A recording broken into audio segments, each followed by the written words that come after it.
3 syllabes, un cri qui a fait basculer toute l'histoire de l'humanité. Ce mot-là, Jésus-Christ l'a prononcé sur la croix, où il a crié « Tétélestai », tout est accompli, la 6e parole.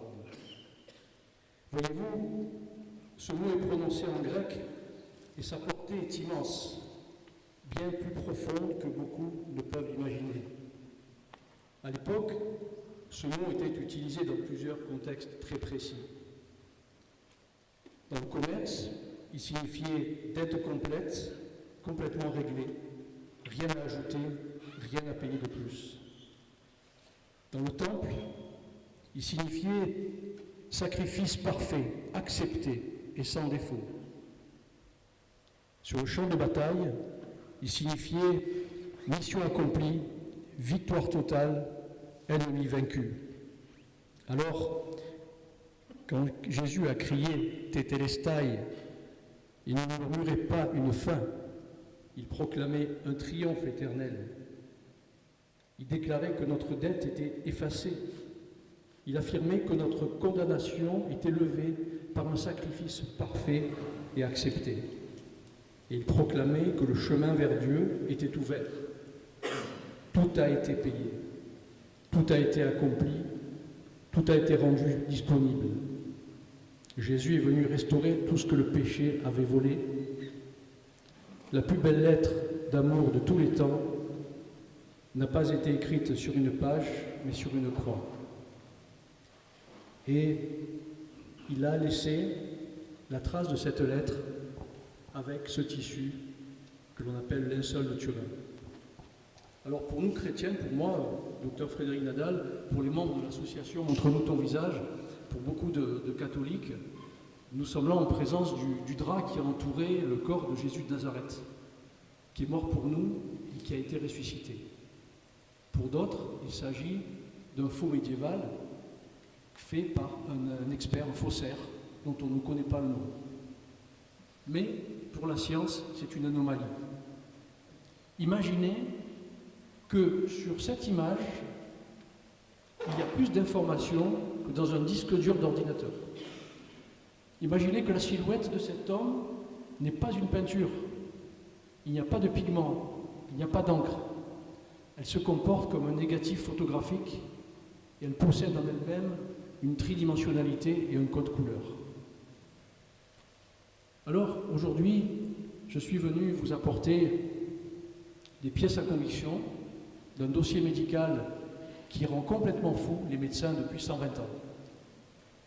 Aujourd'hui, ce soir, nous parlerons de sang, nous parlerons de Jérusalem, nous parlerons de fleurs, nous parlerons de poèmes, nous parlerons de laser, nous parlerons de souffrance. Et nous franchirons la frontière qui sépare le surnaturel du médical. Alors, dans cette présentation que je vais vous faire, je commencerai d'abord par vous montrer le linceul, ce que c'est le linceul. Je vous parlerai du tissu lui-même, je vous parlerai de l'image qui est sur ce tissu. Ensuite, nous verrons comment il est arrivé à nous. Et nous poursuivrons avec les études scientifiques qui ont été faites et surtout les grands chercheurs qui ont été à l'initiative de ça.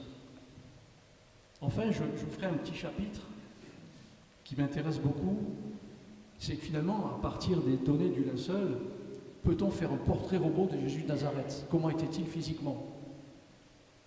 Et enfin, je vous emmènerai avec moi, nous irons sur un chemin historique, médical, scientifique, spirituel, et nous irons ensemble vers les mystères douloureux, mais également le dernier mystère, le mystère de la résurrection. Le linceul que vous voyez ici, il est en plusieurs morceaux. Celui qui est au milieu, là au centre, c'est exactement la copie du linceul qui se trouve à Turin. Elle m'a été, je l'ai commandée auprès de Aldo Guereschi, qui est un des spécialistes, des photographes qui a participé aux études sur le linceul, et c'est exactement la même couleur, exactement ce que l'on voit. Vous avez 3 autres types de photos.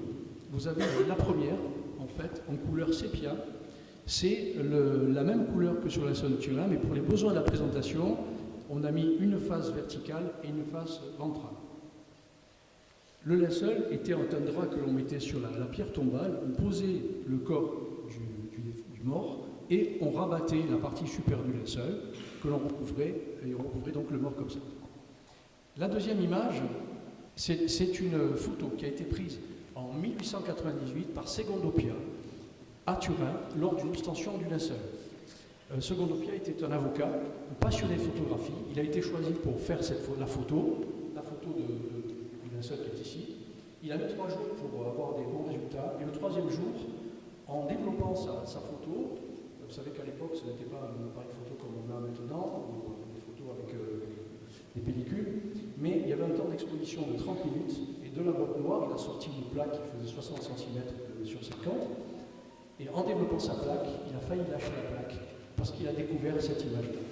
Donc à partir de quelque chose qui était à peine visible, là je vous rappelle que c'est un petit peu plus contrasté pour les besoins de la présentation, et voilà ce qu'on avait, et il ressort ça. Il a failli lâcher la plaque, et il s'est écrié « Je suis le premier homme sur cette terre à voir le visage de notre Seigneur Jésus ». Mais comme nul n'est prophète dans son pays, il a fallu 33 ans pour qu'un autre photographe, qui est un photographe italien qui s'appelle Giuseppe Enrier, refasse les mêmes photos, et qu'enfin on se dise que ce n'était pas une supercherie. La 3e photo ici, de face, toujours la même image, et là vous avez le dos. C'est une image qui a été traitée par informatique par Thierry Castex, qui est un Français, ingénieur, qui est à la retraite maintenant, mais qui travaillait dans les sociétés pétrolières. Et grâce au logiciel qu'il utilisait dans son métier, il a pu retraiter l'image, et là on a un aspect vraiment relief. Et donc il a apporté beaucoup de renseignements. Il travaille énormément sur l'image et on a fait des découvertes qui sont impressionnantes. Vous en parlerez, vous serez complètement renversé. Donc, le linceul, qu'est-ce que c'est? Vous voyez, c'est un drap qui fait 4 mètres à peu près 30 de longueur, il fait 1 mètre 10 de large, et qu'est-ce qu'on remarque?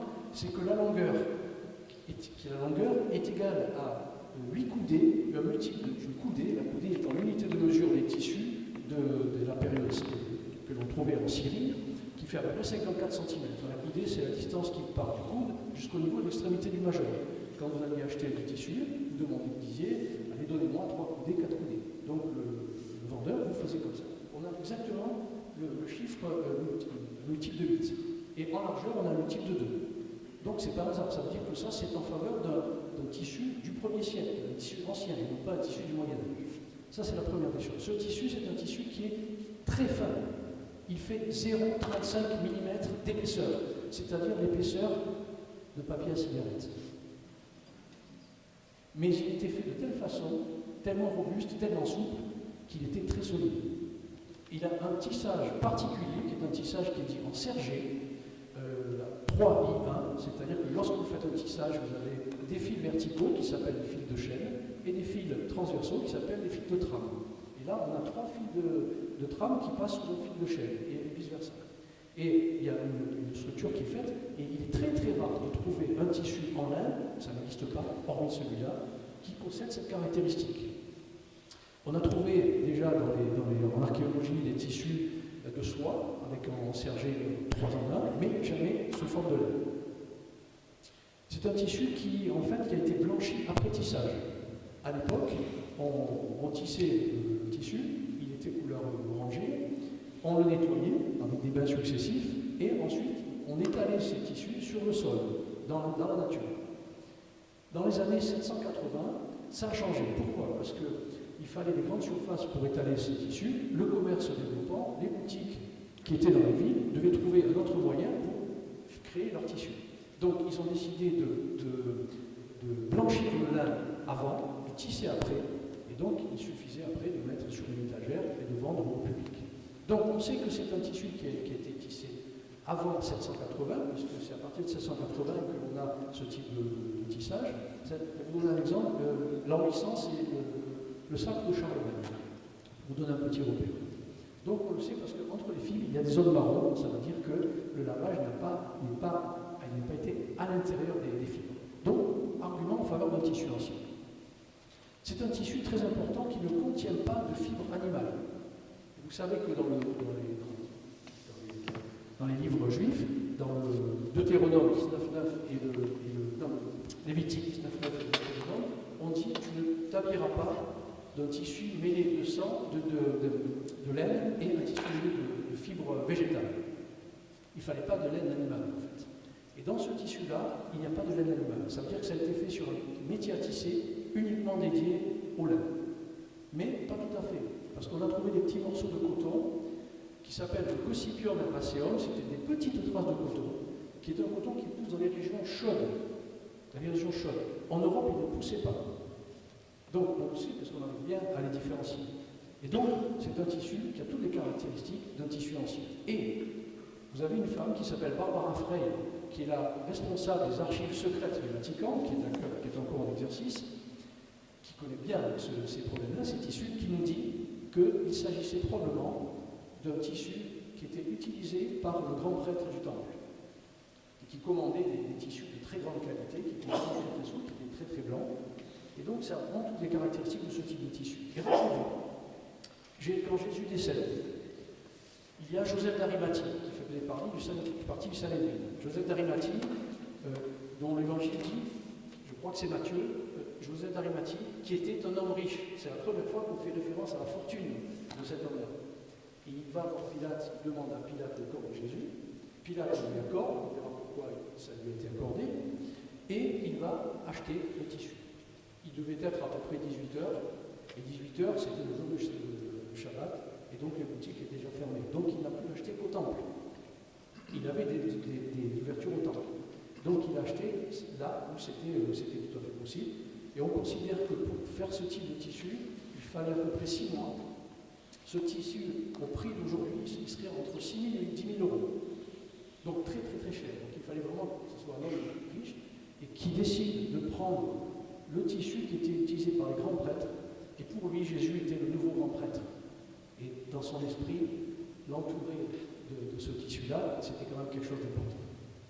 Ça, c'est le tissu lui-même. Et dans ce tissu, vous avez plusieurs caractéristiques. Vous avez, voilà, on voit d'autres choses. On voit par exemple des traits, ici, qui sont en fait des traits de pliure. On a ici des zones qui ont été complètement, vous voyez, ces croix, ça ce sont des trous qui résultent d'un incendie qui a eu lieu à Chambéry en 1532. Et ces trous ont été raccommodés ensuite en 1534 par les sœurs Clarisse de Chambéry. Et donc, il y a ça, vous avez aussi des stries, vous avez des taches d'eau qui sont présentes un peu de partout, sur l'abdomen, sur les côtés. Il y a des taches d'eau qui sont dues à l'incendie qui a été, dont on a tenté d'éteindre, mais également des taches d'eau qui sont dues, on verra, aux linceuls qui auraient été cachés, et notamment dans des jarres qu'on a trouvées, comme celle qu'on a trouvée à Qumran, en pliées en 48 morceaux. Et malheureusement, au fond de ces jarres, vous avez l'humidité qui est remontée et qui a taché le linceul. Et quand on le déplie, on voit que tout un tas de petites taches qui se trouvent en périphérie sont présentes et qui correspondent à ces destructions partielles du linceul. Au milieu, vous avez une silhouette. C'est ça qui vous intéresse le plus. C'est ça qui m'intéresse aussi. Qu'est-ce que c'est cette silhouette? C'est une silhouette d'un homme. On sait que c'est un homme, il faut bien le préciser. Et dans cette silhouette, là vous avez la face, et ça c'est la face dorsale. Et on vous regarde ici, je vous recommanderai tout à l'heure de vous approcher, ou vraiment vous toucher, parce que quand vous allez à Turin, vous ne pouvez pas vous approcher aussi près que ça. Et là vous aurez la chance de le toucher, c'est pratiquement la même chose. On a donc cet homme qui est ici. La couleur est couleur jaune paille. C'est un homme qui est mort. On sait que c'est un cadavre. Et on sait que la partie dorsale ici, c'est la partie de cet homme. Ça aurait pu être une autre partie. Mais on sait que c'est le même homme. Par les mesures qu'on a pu faire. C'est un homme qui a la face ici, et sa tête est renversée vers le bas. Comme ça. Elle est ici. Et la tête n'est pas sur le côté, mais elle est en face. On verra pourquoi c'est important. C'est un homme qui a les bras écartés et les avant-bras sur le pubis. Ici, ce que je voudrais tout de suite vous dire, que vous compreniez bien, ça c'est ce qu'on a sur le linceul, et quand on fait la photo, on tombe sur ça. Donc là, ça c'est ce qu'on appelle le positif, et ça c'est le négatif. Mais vous voyez que les choses sont inversées. Ici, vous avez une tache qui correspond à du sang qui a coulé du poignet. Et le voilà ici. Donc voilà l'homme de face, comme si vous le regardiez. Là, vous avez le côté gauche, le bras gauche, et ça, c'est le bras droit. Vous avez il y a des taches de sang, donc ici au poignet, des taches de sang sur les avant-bras. Vous avez des jambes qui sont pliées. Et ça, c'est étonnant. Ça, c'est vraiment très étonnant, parce que quand vous avez quelqu'un de la famille ou un ami qui décède, vous l'avez tous peut-être vécu, la personne se relâche au bout d'un certain temps et les jambes sont à plat. Quand le mort est mis sur le lit, ou qu'il est mis dans un cercueil, les jambes ne sont pas pliées. Or là, on a quelqu'un, un mort qui a les jambes pliées. On a un mort qui a un thorax dilaté, un petit peu comme les gens qui ont de l'emphysème. Vous avez un thorax qui est distendu. On a un homme qui a eu des plaies, qui a du sang sur la tête. Ici, on va le voir tout à l'heure. On a un homme qui a du sang sur les pieds, parce qu'il a reçu des clous. Et quand on regarde de près, on voit les traces des clous. Et on sait comment les clous sont faits, on peut les décrire. Ici, vous avez donc le corps avec la tête qui est vue, qu'on voit très très bien, c'est assez impressionnant. Donc, voilà les caractéristiques de cet homme. On les verra tout à l'heure un petit peu dans le détail. Et quand on partira sur le chemin des mystères douloureux, je vous ferai le détail de toutes les blessures que l'on voit pendant la Passion.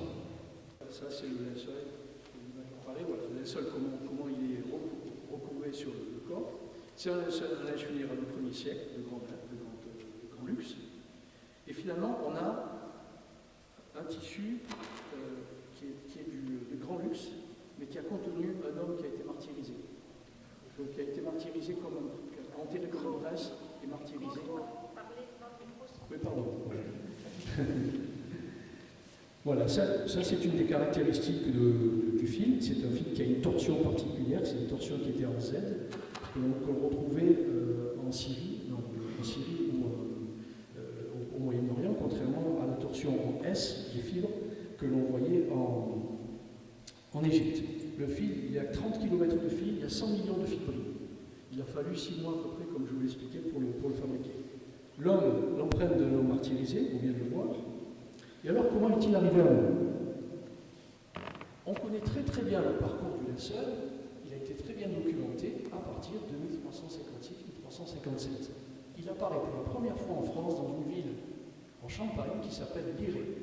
Et là, vous aviez un chevalier qui s'appelle le chevalier Geoffroy de Charny, qui va décéder un peu avant les ostensions, et le relais est pris par sa veuve, Jeanne de Vergy, et il décide de construire une petite église où va être exposé le linceul. À partir de là, les fidèles viennent voir se recueillir dans le linceul. On a même trouvé dans la Seine un petit méron, c'est l'équivalent d'un souvenir comme un pins en fait, qui est un métallique, et sur lequel on voit les traces du linceul dessiné et les blasons de Jeanne de Vergy et Geoffroy de Charny. Quelque temps après, on va passer vite sur ces événements, il est cédé quelques années plus tard, en 1450, à la maison de Savoie. Et à partir de là, c'est très bien documenté parce que la maison de Savoie fait des écrits. On retrouve le linceul dans différents endroits, à Saint-Hippolyte, à Genève, à Chambéry. Et ce qui était important, donc ça c'est l'iré, vous voyez la nacelle qui était tout à fait en bois, le méron dont je vous ai parlé tout à l'heure, donc avec les traces de la face intérieure et la face postérieure du linceul. Voilà, les certitudes historiques, on sait bien. Événement important, à Chambéry, 1532, grand incendie. Le linceul a failli être complètement détruit et il a fallu projeter beaucoup d'eau dessus. C'était un miracle qu'on ait pu le sortir. Autre incendie, en avril 1997, à Turin, il était gardé. On a un pompier qui n'était pas de service, qui reçoit une évolution intérieure en pleine nuit en disant lève-toi et va à l'église. Il va à l'église, il s'aperçoit qu'il y a un incendie, il rentre comme ça, poussé par une force inconnue. Il essaye de sauver le linceul. Le linceul était protégé par des vitres blindées. Il prend une masse, il tape dessus, ça ne sort pas, et il y a une voix intérieure qui lui dit tape sur le côté. Il tape sur le côté, le verre se casse, il sauve le linceul. Donc vous voyez qu'on a un tissu qui pendant 2000 ans a subi tous les assauts de l'eau, du feu, et qui s'en est toujours sorti. Là, vous allez voir, le voilà. C'est lui, c'est ce monsieur-là, avec la boîte avec contenant le reliquat. Mais avant ça, à partir du moment où les apôtres ont découvert le linceul dans le tombeau, bien entendu, lorsque vous aimez quelqu'un, lorsque vous aimez un être cher qui disparaît, vous essayez de regrouper des affaires qui lui ont appartenu, parce qu'en souvenir de lui. Donc, il est vraisemblablement que les apôtres ont récupéré le linceul et les autres reliques de la passion, comme le suaire de Médo, qui est un mouchoir qu'on mettait sur la tête des morts, et également la tunique de Jésus, qui avait été gagnée par les soldats romains, et qui ont été, d'après la tradition, rachetés par peut-être Joseph d'Arimathie ou légionnaire qui avait gagné la tunique. Mais dans les premiers temps de l'Église, vous aviez le seul qui était caché, parce qu'il était interdit, à cause de la persécution qui avait eu lieu, notamment par un certain Saül de Tarse, vous savez, Saint Paul, il était interdit de parler de la foi. Tout se faisait de façon cachée, abusive. Le linceul a été caché ici, dans une amphore, comme celle que l'on trouve à Qumran, et en accordéon. On appelle ça le pillage de l'Eporello. C'est un pillage, c'est un nom qu'on a donné dans l'opéra de Don Juan. Vous avez le valet de Don Juan qui, sur scène, égrène, en ouvrant un petit livre, égrène les conquêtes féminines de son maître, et donc en faisant avec ce petit accordéon, qui s'appelle l'Eporello, on a donné le nom de l'Eporello à ce type de pillage. Et vous voyez ensuite, en poursuivant, avant 544, le Christ était représenté par, dans les catacombes, notamment de façon émergée. Il avait représenté également par un agneau qui lui était sur les épaules.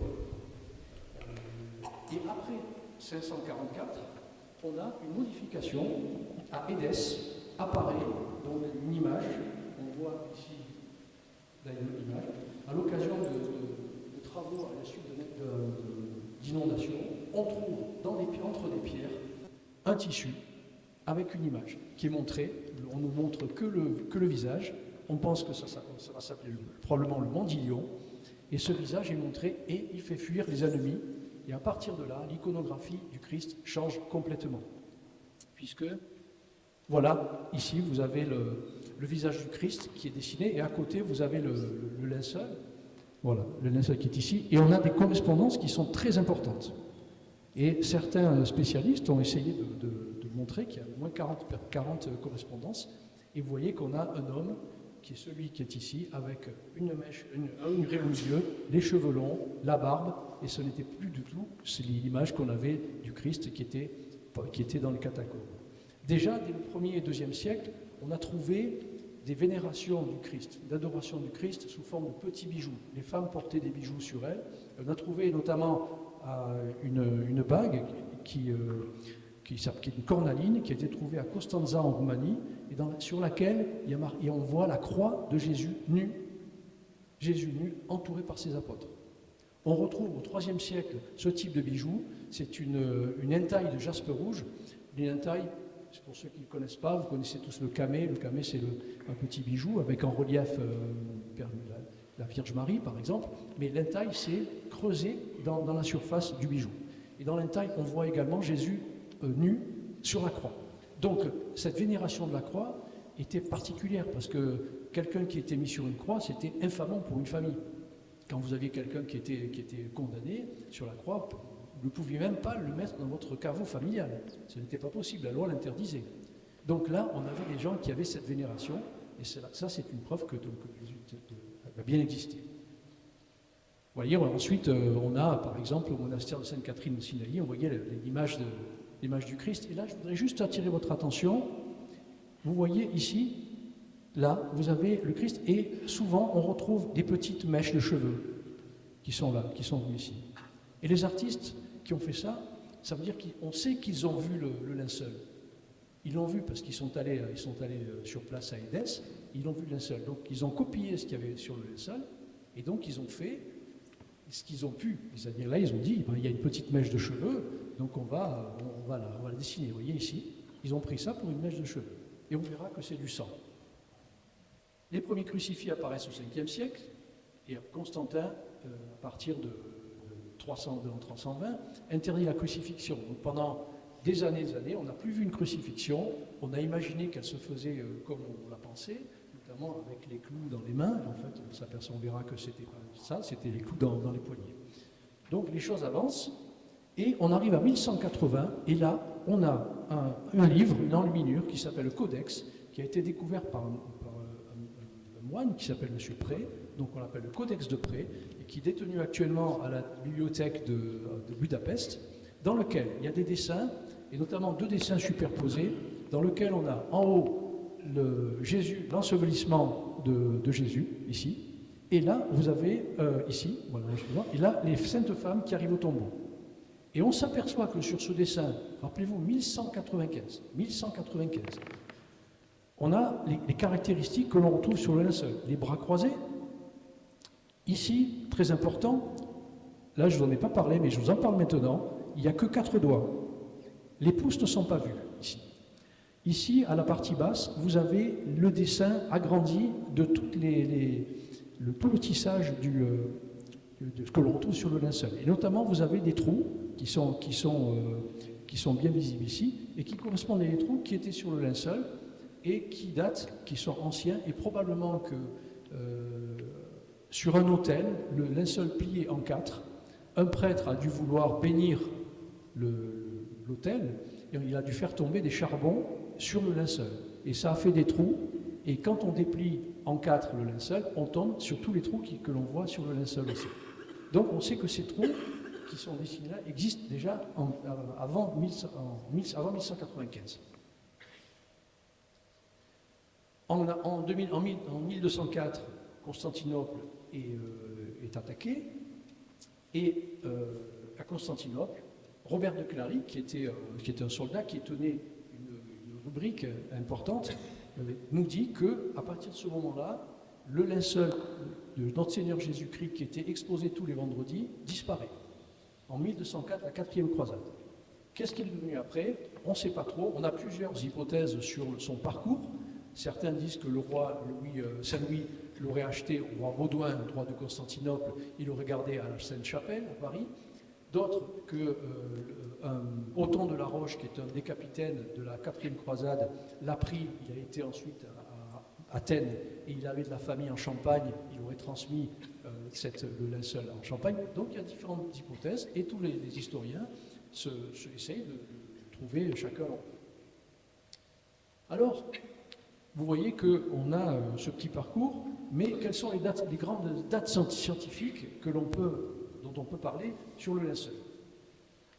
Alors, juste avant ça, je vais faire quelque chose que je n'ai jamais fait dans les conférences. Je voulais rendre hommage à tous les scientifiques qui ont travaillé dessus, parce que vous voyez autour de vous des articles de gens qui vous disent qu'ils sont des anti-linceuls, et qui vous disent que ce sont des faux, etc., mais en fait, les gens qui pensent au linceul, ce sont des pseudo-scientifiques, etc. Non, ce sont des gens de très très grande qualité, je ne parle pas pour moi, mais très très grande qualité. Et vous avez ici, par exemple, en physique, en chimie, en imagerie numérique, le docteur Jackson et Jumper, qui ont été les premiers, ce sont des ingénieurs de l'US Air Force, qui ont utilisé un logiciel qui s'appelle le VP8 pour essayer de qui nous ont montré que l'image avait un caractère tridimensionnel. C'est une image qui était en relief.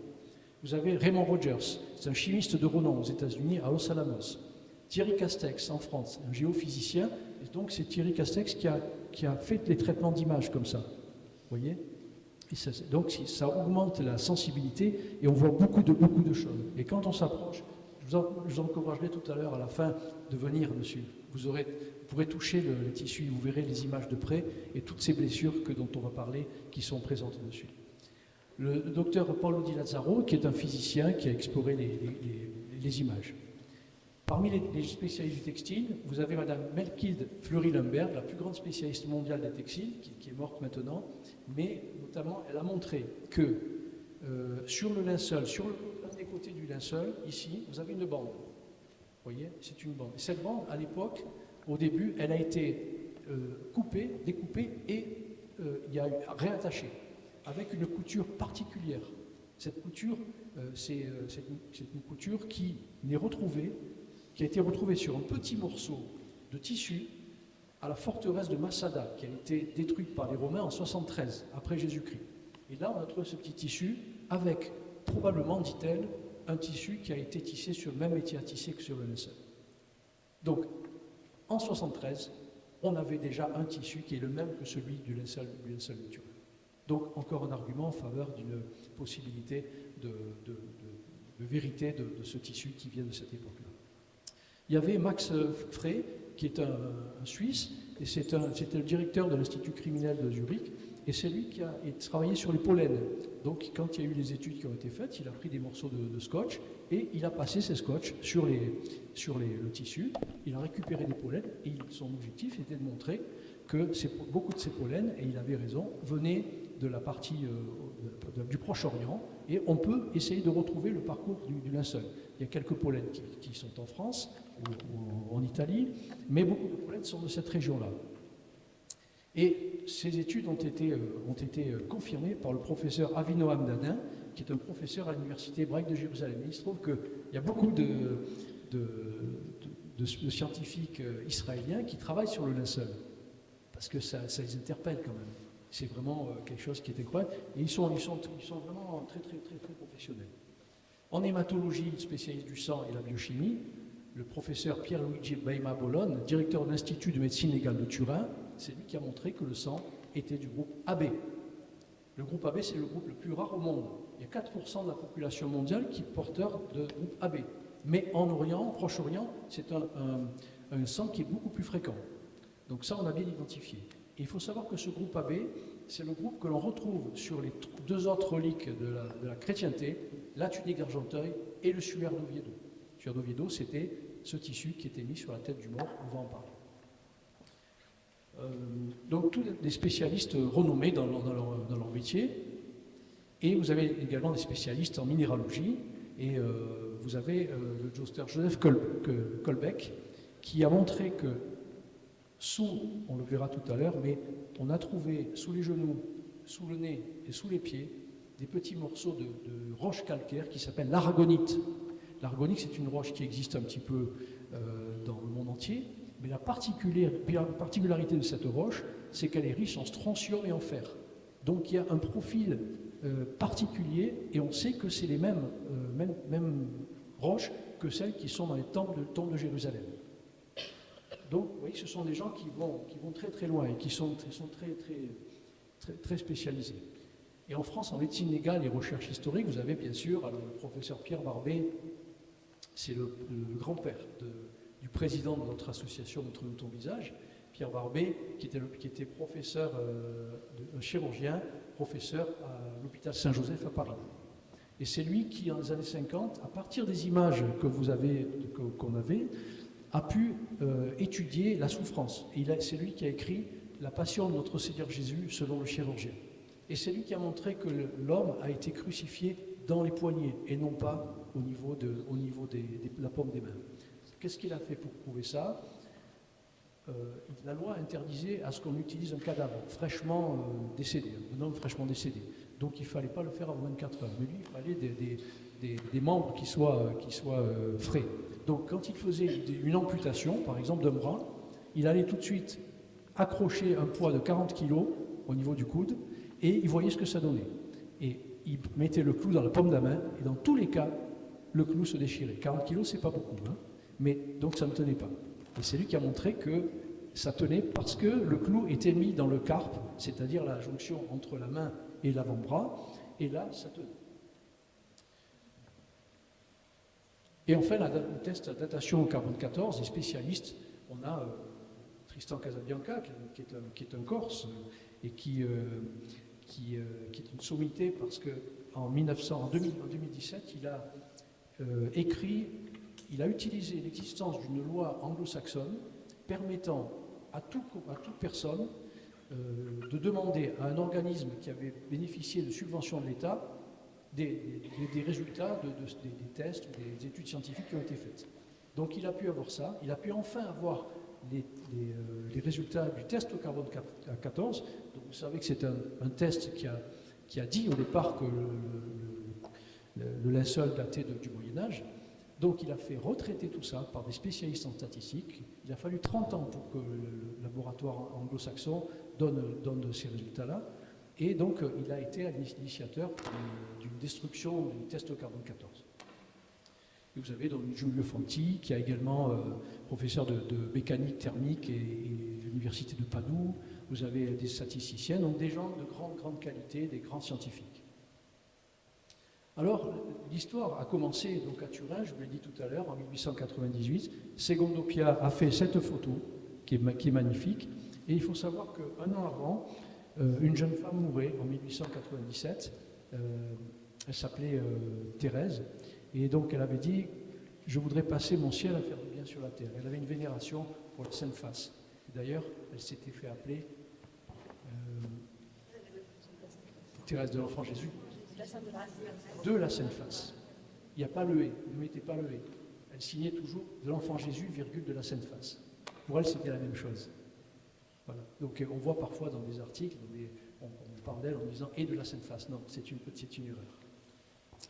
Et donc, il a fait cette photo. Là, voilà, c'est elle, bien sûr.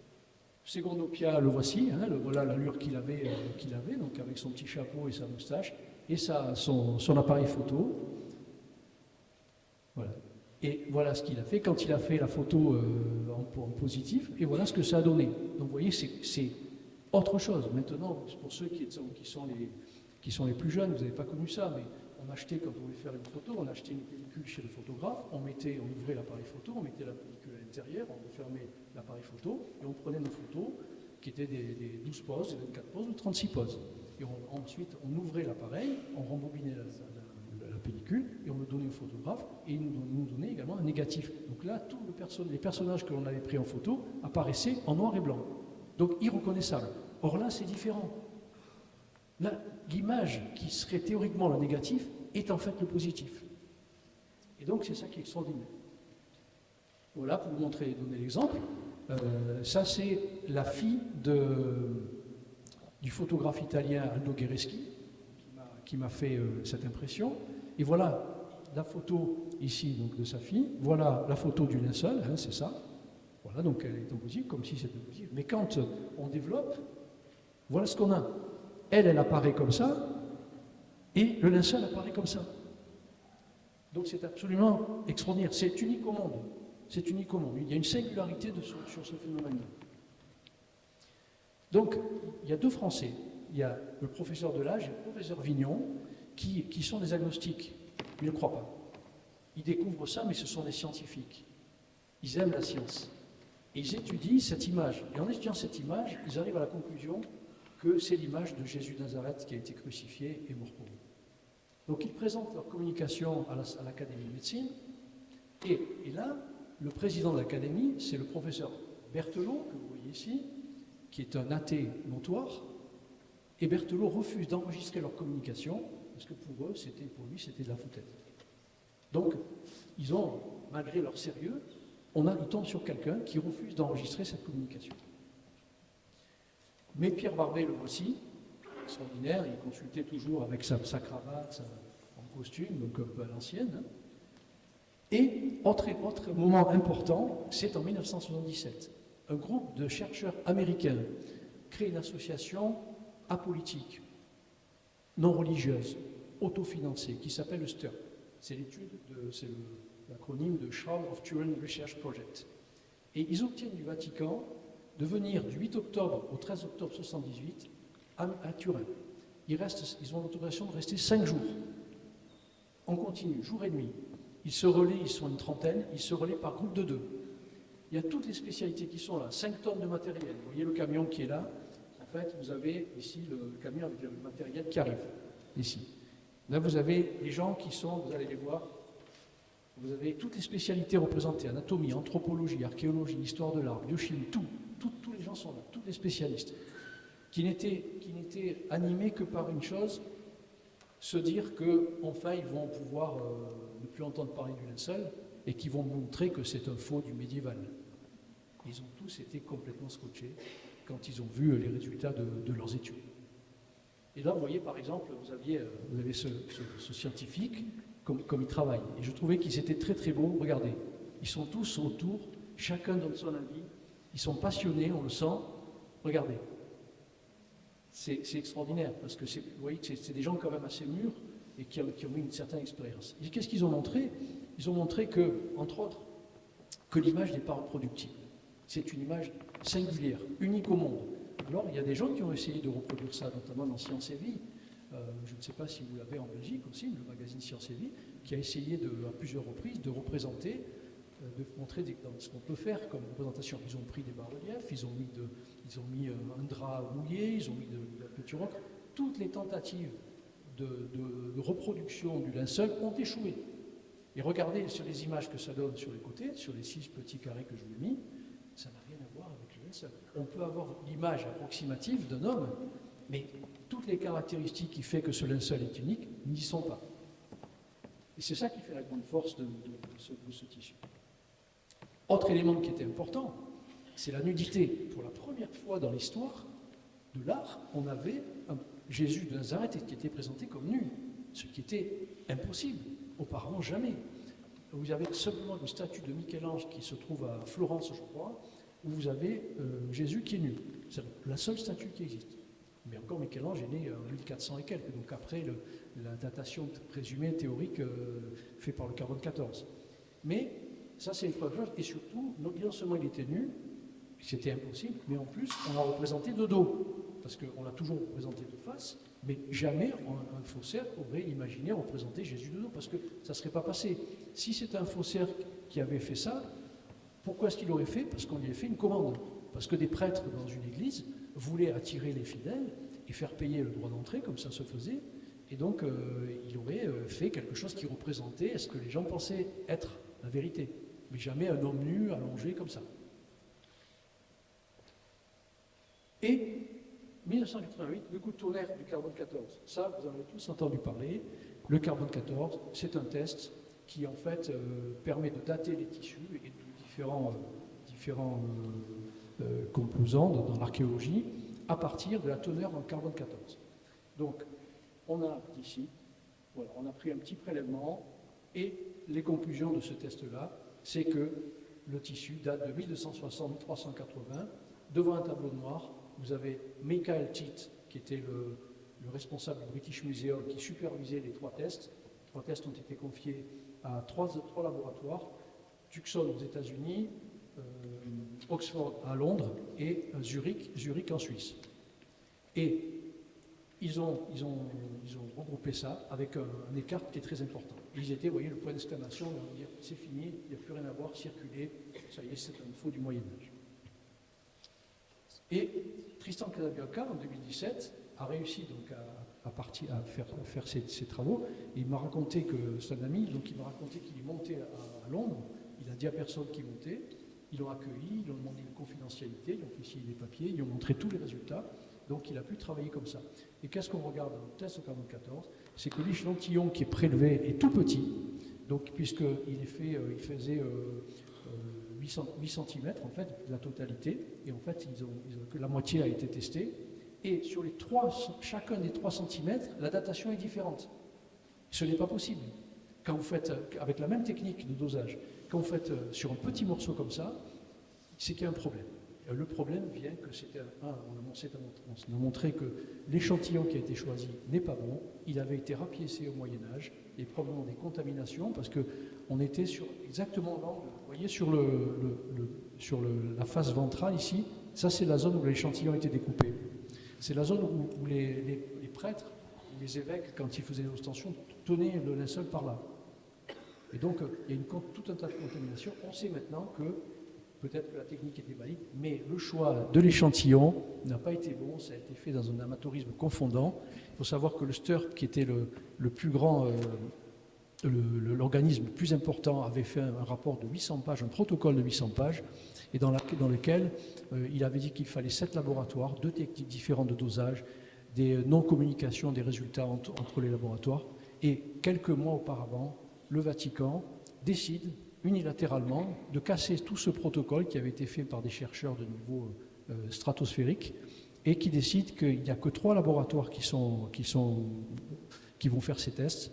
Il n'y a qu'une seule technique qui va être utilisée, donc de façon incompréhensible, l'Église décide de changer le protocole.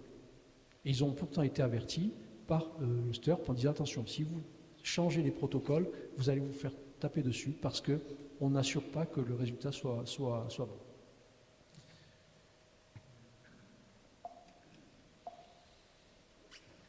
Et en 1993, à Rome, a eu lieu le symposium international sur le linceul, et ça c'est le livre des minutes, c'est-à-dire des comptes rendus, et qui dit bien ce qu'il dit, l'identification scientifique de l'homme du linceul, Jésus de Nazareth. On identifie, nous sommes, nous les scientifiques du monde entier, on identifie que c'est Jésus de Nazareth qui est là. Donc là c'est un congrès de scientifiques qui est formel. Alors, après tout ça, l'étude a continué parce que le carbone 14, ça a été un coup de massue pour les gens. Parce qu'il y a des chercheurs qui ont arrêté, qui ont abandonné complètement, mais il y en a d'autres qui ont persévéré. Peut-être que le Seigneur a voulu justement mettre encore un arrêt pour que certains continuent à avancer. Des fois, quand ça nous semble tellement évident que c'est le linceul du Christ, mais qu'une technique dit que ce n'est pas vrai, c'est qu'il y a quelque chose qui ne va pas. Et c'est à cette technique-là de prouver qu'elle a raison et que les autres ont tort. Donc, ça a continué, on a l'image 3D, etc. Maintenant, avec tout ce qu'on sait, est-ce qu'on peut définir un portrait robot de Jésus de Nazareth? Alors, ce qu'on sait, c'est qu'il était grand. Il avait une mèche murée au milieu de la tête, les cheveux étaient longs. Il avait peut-être une tresse dans le dos. Je dis peut-être, c'est pas certain. Comme l'avaient les nazirs, qui étaient les juifs qui étaient très, très pieux. Il était de bonne constitution. On voit qu'il n'était pas malade. Il était très grand. Il avait une barbe. Il avait une moustache. Il avait des gros mollets. On le voit surtout à la partie postérieure ici. Vous voyez, les mollets sont assez proéminents. Dans tous les évangiles, on ne voit Jésus utiliser un moyen de transport que quand il rentre à Jérusalem sur l'ânon. Mais à aucun moment on le voit sur un cheval ou sur un char ou quoi que ce soit. Donc il avait l'habitude de marcher, donc il avait des mollets de marcheur, on le voit très très bien ici. Voilà, vous voyez, ces mollets sont assez épais. Il était costaud, vous voyez ce que je vous dis, la tresse qui est là derrière, qui descend ici. Alors est-ce que c'est dû à une tresse volontaire comme l'avaient les nazirs, ou bien si c'est dû à autre chose? Je vous dirai pourquoi. C'est un homme qui est très grand, et comment est-ce qu'on le sait? Alors on a essayé de mesurer, il y a différentes mesures qui ont été faites, et on le sait, c'est notamment avec les travaux d'un confrère qui s'appelle Dr Giraud, François Giraud, français, et qui a montré qu'il mesurait à peu près 1,90 m. Il devait peser à peu près dans les 90 kg. Comment est-ce qu'on le sait? Parce que quand on est sur le linceul, on a essayé de mesurer la totalité. Il y a également un autre moyen qui permet d'approcher la taille, c'est l'envergure. L'envergure, c'est la distance entre l'extrémité du majeur d'un côté et l'autre extrémité du majeur de l'autre. En médecine, on utilise cette donnée quand, par exemple, vous avez des gens qui sont handicapés, qui sont sur des fauteuils roulants, et qu'on veut calculer l'indice de masse corporelle qui permet de doser les médicaments. Donc on le demande, la personne étant courbée et la colonne vertébrale complètement tordue, on demande à la personne de mettre ses bras en extension. Et donc en mesurant son envergure, l'envergure est égale à la hauteur, approximativement, de 3 cm près. Si vous mesurez 1,75 m, vous avez une envergure de 1,75 m. Donc ça c'est une première chose. Deuxième chose, on s'en sert aussi en archéologie. En archéologie, quand vous avez, ou en médecine légale, quand vous avez un meurtre, une disparition de quelqu'un, on retrouve un corps, on retrouve que les ossements, parce qu'au bout d'un an, il n'y a plus de chair, il n'y a plus de dessus, il n'y a que les os. Donc pour savoir si c'était bien la personne qui avait disparu, on va mesurer la distance qui relie les deux membres supérieurs, et donc là on a une idée de la taille, parce que les autres membres peuvent être disloqués, et donc on ne le sait pas. Et enfin, on sait aussi qu'il était grand, pourquoi? Parce qu'en mesurant ses pieds, on s'aperçoit que ses pieds mesurent 29 cm. Or, quelqu'un qui a des pieds qui mesurent 29 cm, c'est quelqu'un qui chose entre du 45 et 47.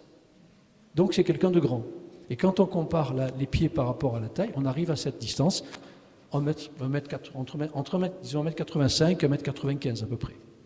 Et En dehors de ça, on peut se dire que quand il était au mont des Béatitudes, quand il parle à une foule, donc il fallait qu'il ait une voix forte, il fallait qu'il soit visible par tout le monde. On peut imaginer que son père n'a pas fait quelqu'un de très petit. Ça, c'est autre chose, voilà. C'est une supposition. Alors, maintenant, je vous propose de partir ensemble sur le chemin historique, médical et spirituel. Et nous allons voir comment les mystères douloureux, que vous connaissez tous, bien sûr, par les chapelets que vous faites, et comment le mystère glorieux peut être vu à travers le prisme de ce Lelson.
كل مثمارني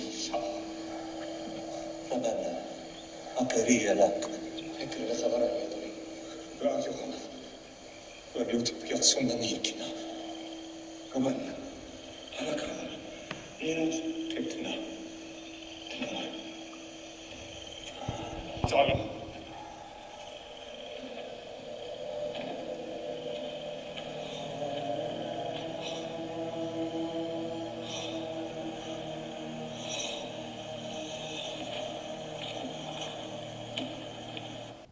Jésus vient de sortir, vient de faire la cérémonie de la scène, il prend son manteau, il demande à ses apôtres de le suivre. Ils viennent de chanter les psaumes, ils sortent dans Jérusalem, la nuit est calme, il fait 13 degrés à peu près à Jérusalem, qui est à une hauteur de 780 mètres. Ils traversent le Cédron, qui est un petit fleuve. Cédron, en grec, ça veut dire kédroun, ça veut dire noir, sombre. En traversant ce petit fleuve, Jésus rentre dans les ténèbres. Avec ses apôtres, il se rend dans une petite colline, le mont des Oliviers, et là, il y a une propriété qui s'appelle Gethsémani. Il demande à ses disciples de rester à l'extérieur et il prend avec lui, toujours les mêmes, Pierre, Jacques et Jean. Il leur demande de rester là, de prier. Et il s'éloigne, comme dit l'Évangile, à un jet de pierre. Ça va durer 1 heure. Il va prier. Et en priant, il demande à son Père d'éloigner la coupe qui est devant lui. Qu'est-ce que c'est cette coupe? C'est la coupe des péchés, les péchés passés, les péchés présents, nos péchés à nous, les péchés futurs. Et il est envahi par une angoisse importante. Il sait qu'il va plus voir sa mère. Il sait qu'il va perdre un ami, Judas. Il sait qu'il ne va plus goûter au plaisir de la vie, qu'il ne va plus entendre le bruit du vent dans les arbres, le murmure de l'eau dans les ruisseaux, le chant des oiseaux. Lui qui aime tant la vie, dans l'Évangile on dit qu'il aimait bien manger, il allait voir, il faisait des festins donc avec ses amis. Donc il prie, il est à genoux, il prie. Et là, il a une angoisse très importante. Et en priant, il voit un ange qui apparaît. Et l'ange ne vient pas pour le sauver, l'ange ne vient pas pour prendre sa place, mais l'ange vient pour le fortifier, comme dit l'évangéliste.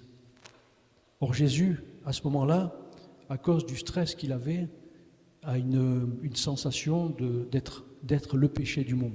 Tous les péchés, à ce moment-là, il n'y a plus d'autres péchés ailleurs. Il avait les péchés sur lui. Une pression importante. Et Gethsémani, ça veut dire le pressoir à huile. Lui, il était pressé par les péchés. Et vous savez qu'il va saigner du sang. L'ange lui apparaît, ça le rassure un petit peu. La tension artérielle de Jésus était montée très élevée. L'ange lui apparaît, il est soulagé, il se lève, il va voir les apôtres. Et la tension diminue, elle chute rapidement. Et les petits vaisseaux qui étaient autour des glandes sudoripares, qui sont les glandes de la transpiration, ces petits vaisseaux qui étaient très serrés se mettent à se dilater très vite, ils vont éclater. Et le sang va traverser les glandes sudoripares et va se mélanger à la sueur. C'est quelque chose de très très rare, on appelle ça l'hématidrose. Je n'en ai jamais vu personnellement. Il y a à peu près 120 cas au monde qui ont été décrits. L'hématidrose, ça en survient dans 85% des cas chez les femmes, et l'âge moyen des femmes, c'est de 14 ans. Ça survient dans 15% des cas chez les hommes, et l'âge moyen des hommes, c'est 26 ans. Donc Jésus était un cas rare, et chez les hommes, il était un cas rare, et également il était un cas rare parce qu'il avait 33 ans. Et donc, il sue sa sueur, il transpire énormément, il perd de l'eau. Il faut savoir qu'un terrassier, en été, peut perdre 8 à 10 litres de sueur par jour. C'est pour ça qu'il faut boire beaucoup. Et donc, lui, il commence à transpirer sans boire. Il va prier et ça continue. Et ce sont ces allées-venues qui font que la tension artérielle se augmente et chute. Et c'est cette variation de tension qui fait ça. Mais vous et moi, quand nous sommes stressés, nous ne saignons pas du sang. Quand nous sommes angoissés, nous ne saignons pas du sang. Il faut que ce soit quelque chose de beaucoup plus fort. Il faut que ce soit un effroi. Et un effroi, c'est tellement insupportable. Pour lui qui était quand même Dieu, le fait de se voir accablé de péché, il sentait qu'il était comme une charogne. Et il voyait en même temps la majesté de son Père. Et il se sentait comme le plus minable des minables. Et c'est ça qui crée un effroi. Il va trouver les apôtres, il essaie de les réveiller, comme vous l'avez vu sur la scène de Gethsémani, donc de Mel Gibson. Là, les gardes arrivent pour le prendre. Les gardes le capturent et les gardes l'amènent. Voilà. Les gardes l'amènent non pas chez Caïphe, le grand prêtre, mais ça c'est très étonnant. Il l'amène chez Anne. Anne, c'était le beau-père du Caïphe, le grand prêtre. Et Anne, c'était l'homme qui tirait les ficelles en coulisses. Anne faisait partie d'une caste, et 5 de ses enfants sont devenus grands prêtres. C'est un petit peu comme les dictateurs dans certains pays, ils sont dictateurs de père président, de père en fils. Là, c'était pareil. Donc, ça explique bien que ces gens-là, en fait, en voulaient à Jésus parce qu'ils avaient peur pour leur propre argent, leur propre business. Et le grand prêtre Caïphe, il travaillait en secret, et c'est lui qui était responsable des finances du temple. Donc, ils vont chez Caïphe, qui le reçoit. Et là, commencent les sévices. Vous avez, on dit dans l'Évangile, il reçoit un coup de bâton, rapidement. Et sur ce coup de bâton, vous le voyez, on a ici le visage du Christ qui est ici. On le voit donc là, et quand vous le verrez de près, quand vous approcherez, qu'est-ce qu'on a? On a ici un œdème, ici. Là, on a l'os malaire, qui est l'os qui est sur le côté, qui est sous l'œil, qui est traumatisé. Donc, vous avez un coup qui a été donné par derrière, automatiquement, pour aller traumatiser l'os malaire, et en même temps, aller faire une écorchure ici, à la base du nez. Le nez n'a pas été cassé. Rappelez-vous, Isaïe, aucun de ses membres, de ses os ne sera brisé. Et là, quand on regarde bien, on est exactement à la jonction entre l'os propre du nez, c'est l'os qui est dur, et le cartilage. Quand vous prenez votre nez et que vous laissez le bouger comme ça, vous savez que c'est souple. Pourquoi? Parce que c'est du cartilage. Et là, il a une cassure de l'insertion du cartilage sur le nez. Qu'est-ce qui se passe quand il reçoit ce coup par derrière, en traître?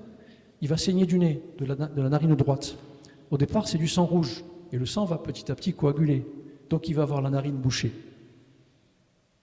Et l'œdème que l'on voit sous le nez va fermer sa paupière. Et on le voit très bien ici. Vous voyez? Ça veut dire que pendant tout le trajet, à partir de ce moment-là, il ne va plus voir d'un œil. Il ne verra pas d'un œil. il ne pourra pas respirer, il ne pourra respirer que d'une seule narine. Il ne pourra pas se mettre un pansement ou mettre un petit morceau de coton pour stopper le saignement. Ce n'est pas possible. Il commence à souffrir. Donc, un traumatisme déjà qui est vraiment très très important. On retrouve ici sur cette image, là vous voyez l'image que l'on voit, celle-ci, avec là le sang qui a coulé, et voilà l'œil qui est fermé. Il n'y a que celui-ci qui est ouvert, à cause de cet œdème. On le voit très très bien, il y a un œdème de la paupière supérieure, de la paupière inférieure. Il n'arrivera pas à l'ouvrir. Et pour essayer de l'ouvrir, il sera obligé probablement de rider son front, de montrer son front pour essayer d'ouvrir l'œil. Et on verra pourquoi est-ce que c'est intéressant.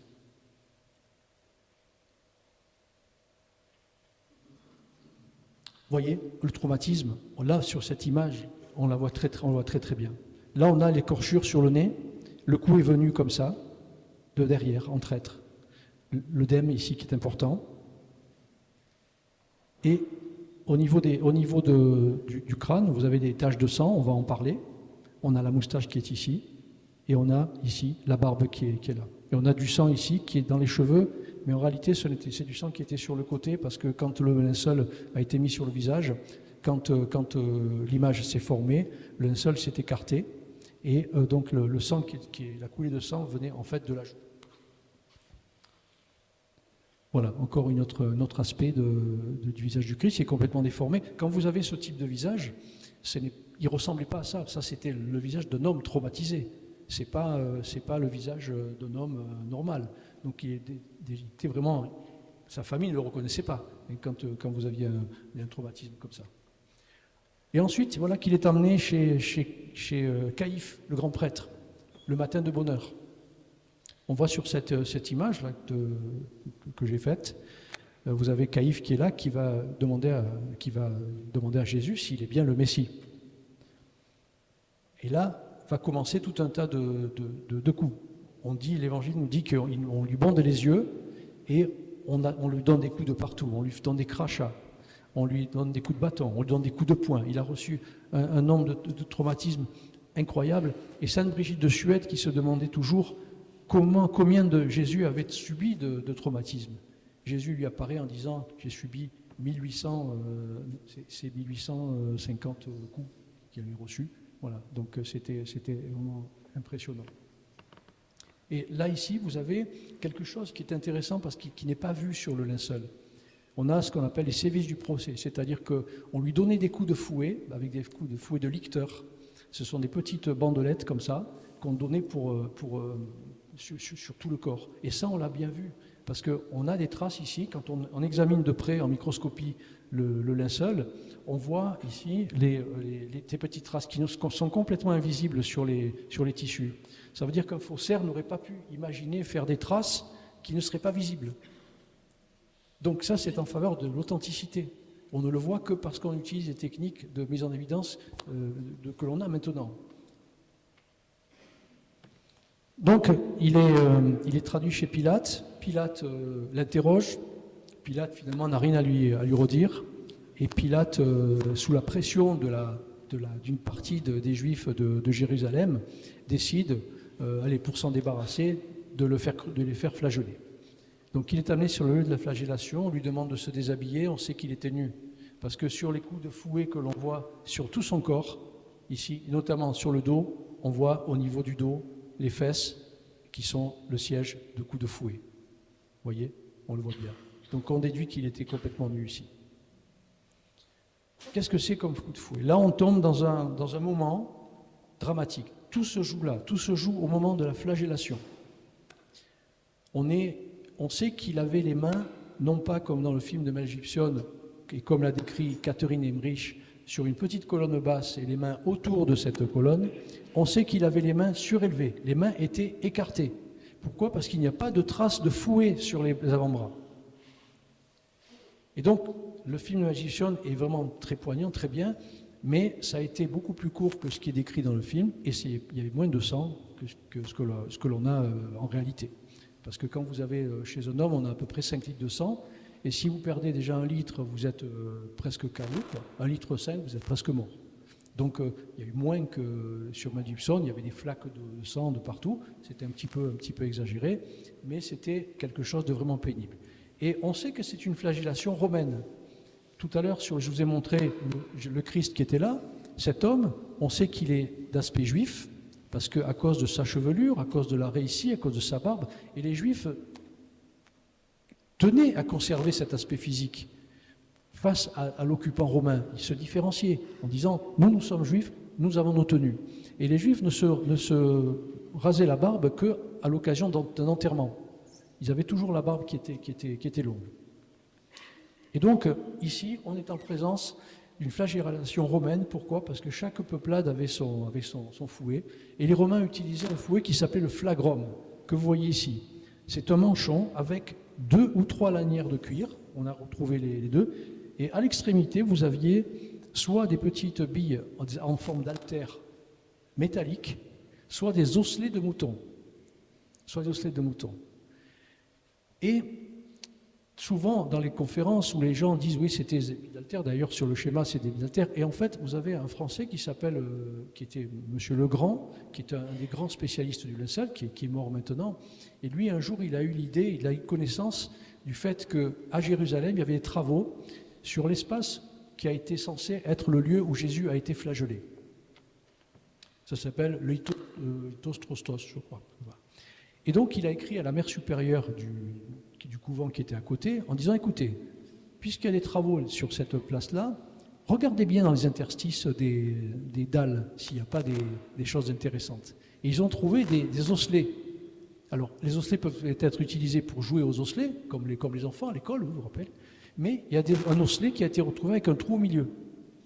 Donc, les images que l'on peut observer sur le corps de Jésus, que vous voyez ici, sont vraisemblablement des images qui pourraient être faites par des osselets.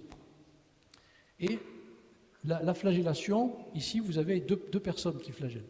Alors, on dit classiquement que comme l'orientation des coups n'est pas la même d'un côté et de l'autre, on pense qu'il y a eu 2 bourreaux, c'est ce qu'on voit dans la vision des mystiques, mais il est possible que ce soit un seul bourreau qui est frappé une fois en coup droit, une fois en revers, comme un tennisman, vous voyez. Et on aurait également la même chose. En gros, il faut savoir qu'on a pu calculer le nombre de coups, il y a à peu près 120 coups, 120 impacts. 120 impacts. Ça veut dire que si c'est un fouet à 2 lanières, ça fait 50 coups, 50 ou 60 coups. C'est énorme. Les Juifs, on sait que ce n'est pas une flagellation de Juifs, parce que les Juifs limitaient le nombre de coups de fouet à 40. Et pour ne pas dépasser 40, ils en faisaient 39. Et pourquoi est-ce qu'il y avait ce chiffre de 40? C'est parce que quand vous faisiez une flagellation avec plus de 40%, il y avait 80% de risque de mourir. Déjà 20 coups, il fallait plusieurs semaines de convalescence pour s'en remettre. C'était absolument terrible.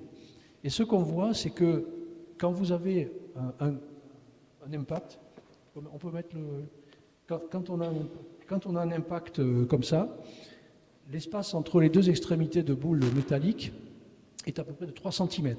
Et les boules en métal font à peu près 1 cm. Ce qui fait qu'on a, en calculant la totalité de la surface traumatisée, on a à peu près 8 cm².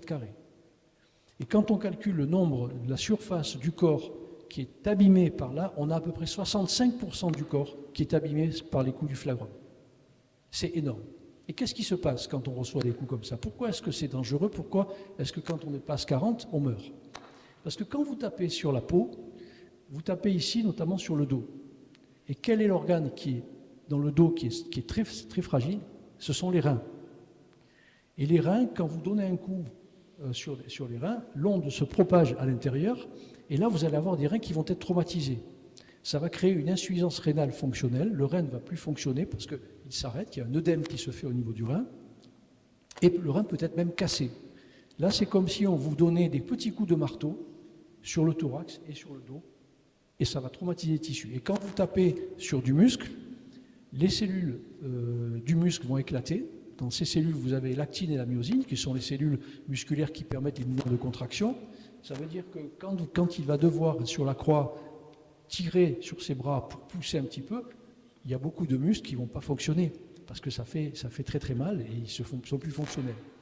Et dans le muscle, il y a également une protéine qui s'appelle la myoglobine. La myoglobine, c'est la protéine qui transporte l'oxygène dans le muscle. Et cette myoglobine, quand tapée sur la peau, ça va traumatiser le muscle qui est en dessous, le sang va se déverser, la myoglobine du muscle va se déverser dans le sang, et ça va être éliminé par les reins. Or, dans les reins, dans chaque rein, vous avez 1 million de petits tubules. Ce sont des petits tubes qui sont censés filtrer le sang. Et le diamètre des maximum que l'on peut faire passer dans ce petit filtre, ça s'exprime en Dalton. Et c'est 65 000 Dalton. Et quand vous avez la myoglobine, le diamètre est très petit. Il y a beaucoup de myoglobine qui passent dans ces tuyaux et qui vont boucher le rein. Donc le rein ne fonctionne plus à cause justement de ces coups-là. Donc rappelez-vous, 65%, c'est énorme. Il est moribond. Et les taches de sang que l'on voit, on va les retrouver plus tard. Et on sait que c'est du sang. Parce qu'on les a analysés, on sait même que c'est du groupe AB. La flagellation se termine et on lui met une couronne sur la tête. On se moque de lui. On lui met une tunique de Romain, de soldat romain rouge dessus. On lui dit tu es roi et donc voilà, mais tu mérites ça. Donc là, cette moquerie qui était faite, cette couronne d'épines n'est pas une couronne d'épines comme on l'a nous en Occident, comme les rois l'avaient autour de la tête. Donc là, qu'est-ce qui se passe? Ils prennent un jonc. Le jonc, c'est la couronne d'épines qui est à Paris, à la Sainte-Chapelle. En fait, un jonc, c'est un dessous de plat. On met ça sur la table et on met une marmite dessus, une marmite chaude. Et pour éviter que la marmite soit directement sur le bois et que ça chauffe le bois, on met ça, c'est comme un dessous de plat. Et donc, la couronne d'épines fait 21 cm de diamètre. Et on met ça sur sa tête et on prend un petit arbrisseau qui est autour, et avec des épines, et on met ça sur sa tête, on se moque de tout. Alors, on sait qu'elle est à peu près, on pense que la couronne d'épines est faite d'une plante qui s'appelle Gundelia tourneforti. Pourquoi? Parce que sur le linceul, on a trouvé tout autour de la tête des pollens de cette plante, en quantité importante. Or, cette plante, c'est une plante qui pousse dans cette région de Jérusalem, et dans un environnement très sec, avec très peu d'eau. Et pour se protéger, la plante, pour se protéger des animaux qui viennent manger, la plante est obligée de se défendre. Et en se défendant, elle fait pousser des épines très, très acérées. Même les végétaux se défendent contre les agressions des animaux. Et donc, on pense que c'est ça. Et alors, ce qui est incroyable, c'est que, vous voyez l'image de Mel Gibson, là, qu'on voit très très bien, là, et on a un aspect qui correspond à ce qu'il aurait pu être. Voilà la couronne d'épines dont je vous parlais à l'instant. Et alors là, c'est très intéressant, parce qu'on a trouvé à peu près 50 impacts de piqûres d'épines sur son crâne. 50 impacts. Et vous avez ici 2 choses. Ici, vous avez une double coulée de sang. Or, cette coulée de sang est très fine. Donc là, on sait que c'est une coulée qui provient d'une artère. Cette artère a été piquée et donc le sang gicle. Alors vous savez que quand vous avez une plaie veineuse, au contraire, le sang coule tout doucement. Donc on sait que là, au centre, c'est une plaie veineuse, avec le sang qui a coulé doucement et la coulée de sang est beaucoup plus large. Cette subtilité vasculaire n'a été connue que en 1600 et quelques par le professeur Harvey qui a décrit la circulation sanguine. Donc un faussaire qui aurait voulu faire un faux n'aurait jamais imaginé faire la circulation artérielle et veineuse puisqu'il ne la connaissait pas. Alors au milieu du front, vous avez cette image, vous vous rappelez tout à l'heure, je vous ai dit, voici les images du visage de Jésus avec ces petites mèches de cheveux qui étaient vues. Eh bien, les peintres, quand ils ont vu ces petites images, ils ont cru que c'était des cheveux. Et en fait, c'est du sang. Mais alors, pourquoi est-ce qu'on a ce sang, cette coulée qui est en forme de 3 ? Alors, je me rappelle avoir offert une copie du linceul dans un monastère de sœur Augustine, et toutes les sœurs étaient là, et la plus âgée, elle avait plus de 90 ans, c'est une passionnée du linceul. Et quand on a déplié le linceul devant elle, la première chose qu'elle me dit, « Oh, le 3, c'est la Trinité. C'est la Trinité. » C'était toute belle. Et donc, en fait, voilà, qu'est-ce qui se passe sur cet écoulement que l'on voit donc ici? il y a un 3, c'est une veine. Et pourquoi il y a un 3? Et vous voyez que le 3 est décalé sur le côté droit du Christ. Ça va épouser les rides qui sont sur le front. Et ce sang veineux a coulé tout doucement. Mais pourquoi est-ce qu'il y a des rides comme ça? Parce que vous, moi, si on se blesse, on n'a jamais le sang qui s'écoule comme ça. Ben, rappelez-vous ce que je vous ai dit tout à l'heure. Vous avez le traumatisme de l'os malaire qui ferme l'œil. Or, pour pouvoir ouvrir, quand il va au chemin de croix, quand il va porter sa croix, il va être obligé d'écarter les deux yeux. Donc, en écartant son œil, il est obligé de créer une ride sur son front. Et donc, ça se tétanise. Donc, le sang qui va couler va couler et en faisant cette ride. Ça, c'est la première hypothèse. Il se rajoute une deuxième hypothèse aussi, qui est peut-être complémentaire.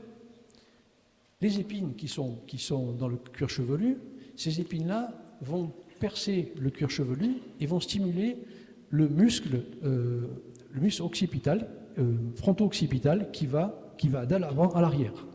Alors vous savez que les muscles habituellement sont fixés sur les os par des ligaments, sur les biceps, le triceps, mais dans la peau, ce sont les muscles pauciers. Et ce sont les muscles de la mimique. Donc le muscle du front, quand vous avez des rides qui sont le front, ça peut être soit l'étonnement, vous avez les yeux qui se surélèvent, vous êtes étonné, vous voyez quelque chose, vous dites mais oh, qu'est-ce que c'est, je suis étonné. Ou alors les rides de la concentration, c'est-à-dire que vous avez les yeux baissés comme ça, plissés. Or lui, ce n'était pas la concentration et l'étonnement qu'il avait. En fait, vous aviez un spasme du muscle occipito-frontal sous l'influence des épines qui vont stimuler le muscle et le muscle se contracte. Donc le sang a le temps de couler et quand il coule, on s'aperçoit qu'il a sur le 3 se dirige spécifiquement sur le côté droit. Pourquoi? Parce que quand il était sur la croix, on le verra, on est obligé, pour respirer, est obligé de tirer sur un bras, et il était vraisemblablement, ça je ne vous l'ai pas dit tout à l'heure, vraisemblablement droitier, et je pense qu'on devait demander au condamné s'il était droitier ou gaucher, et on le clouait de telle façon qu'il était droitier, et quand il était droitier, quand il tirait sur son bras, comme ça, il avait sa tête qui était sur le côté. Et donc la tête était légèrement penchée à droite, et donc la coulée se faisait sur les rides à droite. Couronnement d'épines, il est condamné, il va sur le lieu du Golgotha. Là, il porte sa croix. Alors, ce n'était pas une croix entière, c'est une croix un morceau de la croix qui s'appelle le patibulum. La croix entière, ça pèse 120, 150 kilos, ce n'était pas possible. Rappelez-vous, il était moribond, d'ailleurs il est mort 3 heures plus tard, avec tout ce qu'il a reçu comme coup de fouet. Au bout de 39 coups de fouet, on pouvait mourir au-delà de 40. Lui, il a reçu 120 impacts. Mais comme il était costaud, il a peut-être résisté un petit peu plus. Et donc il transporte que la branche horizontale, dans laquelle il y a un trou au milieu. Et cette branche va être fixée sur un pieu central qui s'appelle le stipes, et il suffit simplement d'enfoncer l'extrémité du stipes dans le trou qui est situé dans le patibulum. Donc il fait ça. Et il va tomber, bien entendu. L'Évangile ne nous le dit pas, mais c'est la tradition qui nous dit qu'il chute. Et c'est pour ça qu'on a trouvé des pierres d'aragonite sous ses genoux, sous son visage, sous son nez et sous les pieds. Donc exactement de la part de quelqu'un qui a marché sur la terre de Jérusalem. La croix, voilà comment il a porté. Et vous voyez, on a au centre le trou dont je parlais, qui est ici. Donc c'était vraiment très très dur parce que la croix écrasait également les blessures qu'il avait. Et ici, on voit bien, ici sur son dos, vous voyez cette zone-là qui est en fait, ce sont les blessures de coups de fouet qui sont écrasées par un objet qui a été lourd. Et ici, on est un peu plus bas, sous l'omoplate gauche, on a un écrasement également. Et ça correspond à la poutre qui a été portée comme ça de travers. Et donc ça fait vraiment très très mal, c'est une abrasion parce que le patibulum était un bois qui n'était pas bien équarri. Vous voyez, on retrouve ici sur les deux traces qui sont bien vues sur le linceul, ça correspond bien. Ici, on avait sur les genoux les différentes zones qui ont été abrasées. Et on a montré également qu'il y avait tout au long du corps, sur l'image du linceul, les pollens dont on a parlé tout à l'heure. Et ces pollens qui correspondent à des pollens de la période qui est de mars à avril. Donc ça, on a bien pu le faire. Et des pollens de plantes qui sont dans la région de Jérusalem. Et il y a 3 plantes qui poussent uniquement dans le monde à cet endroit-là. Et on a trouvé des pollens de ces 3 plantes à ce moment-là. Voilà, 58 espèces de pollen, donc 2 sur 3 proviennent du Moyen-Orient. Voilà l'aragonite, ici, dont on a parlé, voilà les petits cristaux. Et bien entendu, les taches de sang. Alors, toutes ces taches de sang ont été analysées, c'est bien du sang AB, c'est bien du sang humain, c'est bien du sang et non pas des pigments. Il n'y a pas de pigments qui a été retrouvé. Et toutes les analyses par les spécialistes dont je vous ai parlé tout à l'heure ont montré que c'était du sang humain, puisqu'il y avait de l'albumine, il y avait de la porphyrine, il y avait un tas de choses.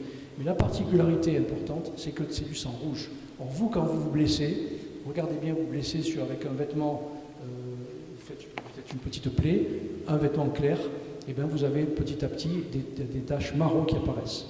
Or là, on a des taches rouges. Et pourquoi?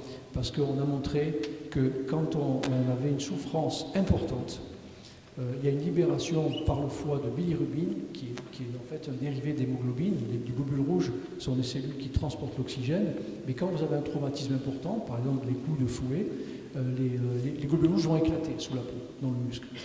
Et ça éclate et ça va libérer tout ce que ça contient, et notamment de la globine et de l'hème, donc le mot hémoglobine.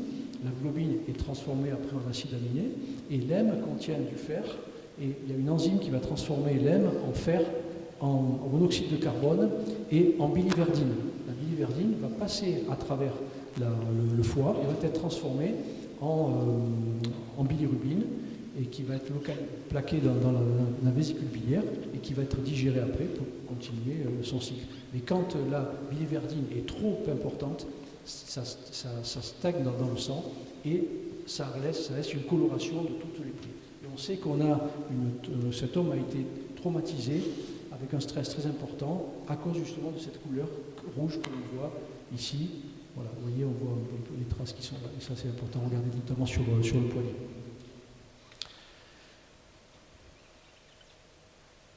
Voilà, et sur les taches de sang, très important en microscopie, vous avez les taches de sang qui sont là, et tout autour, vous voyez, on a un halo de sérum.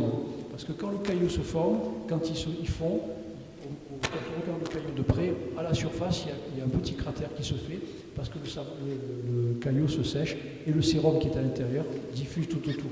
Donc un faussaire n'aurait jamais pu faire ça, il ne connaissait pas la physiologie hématologique.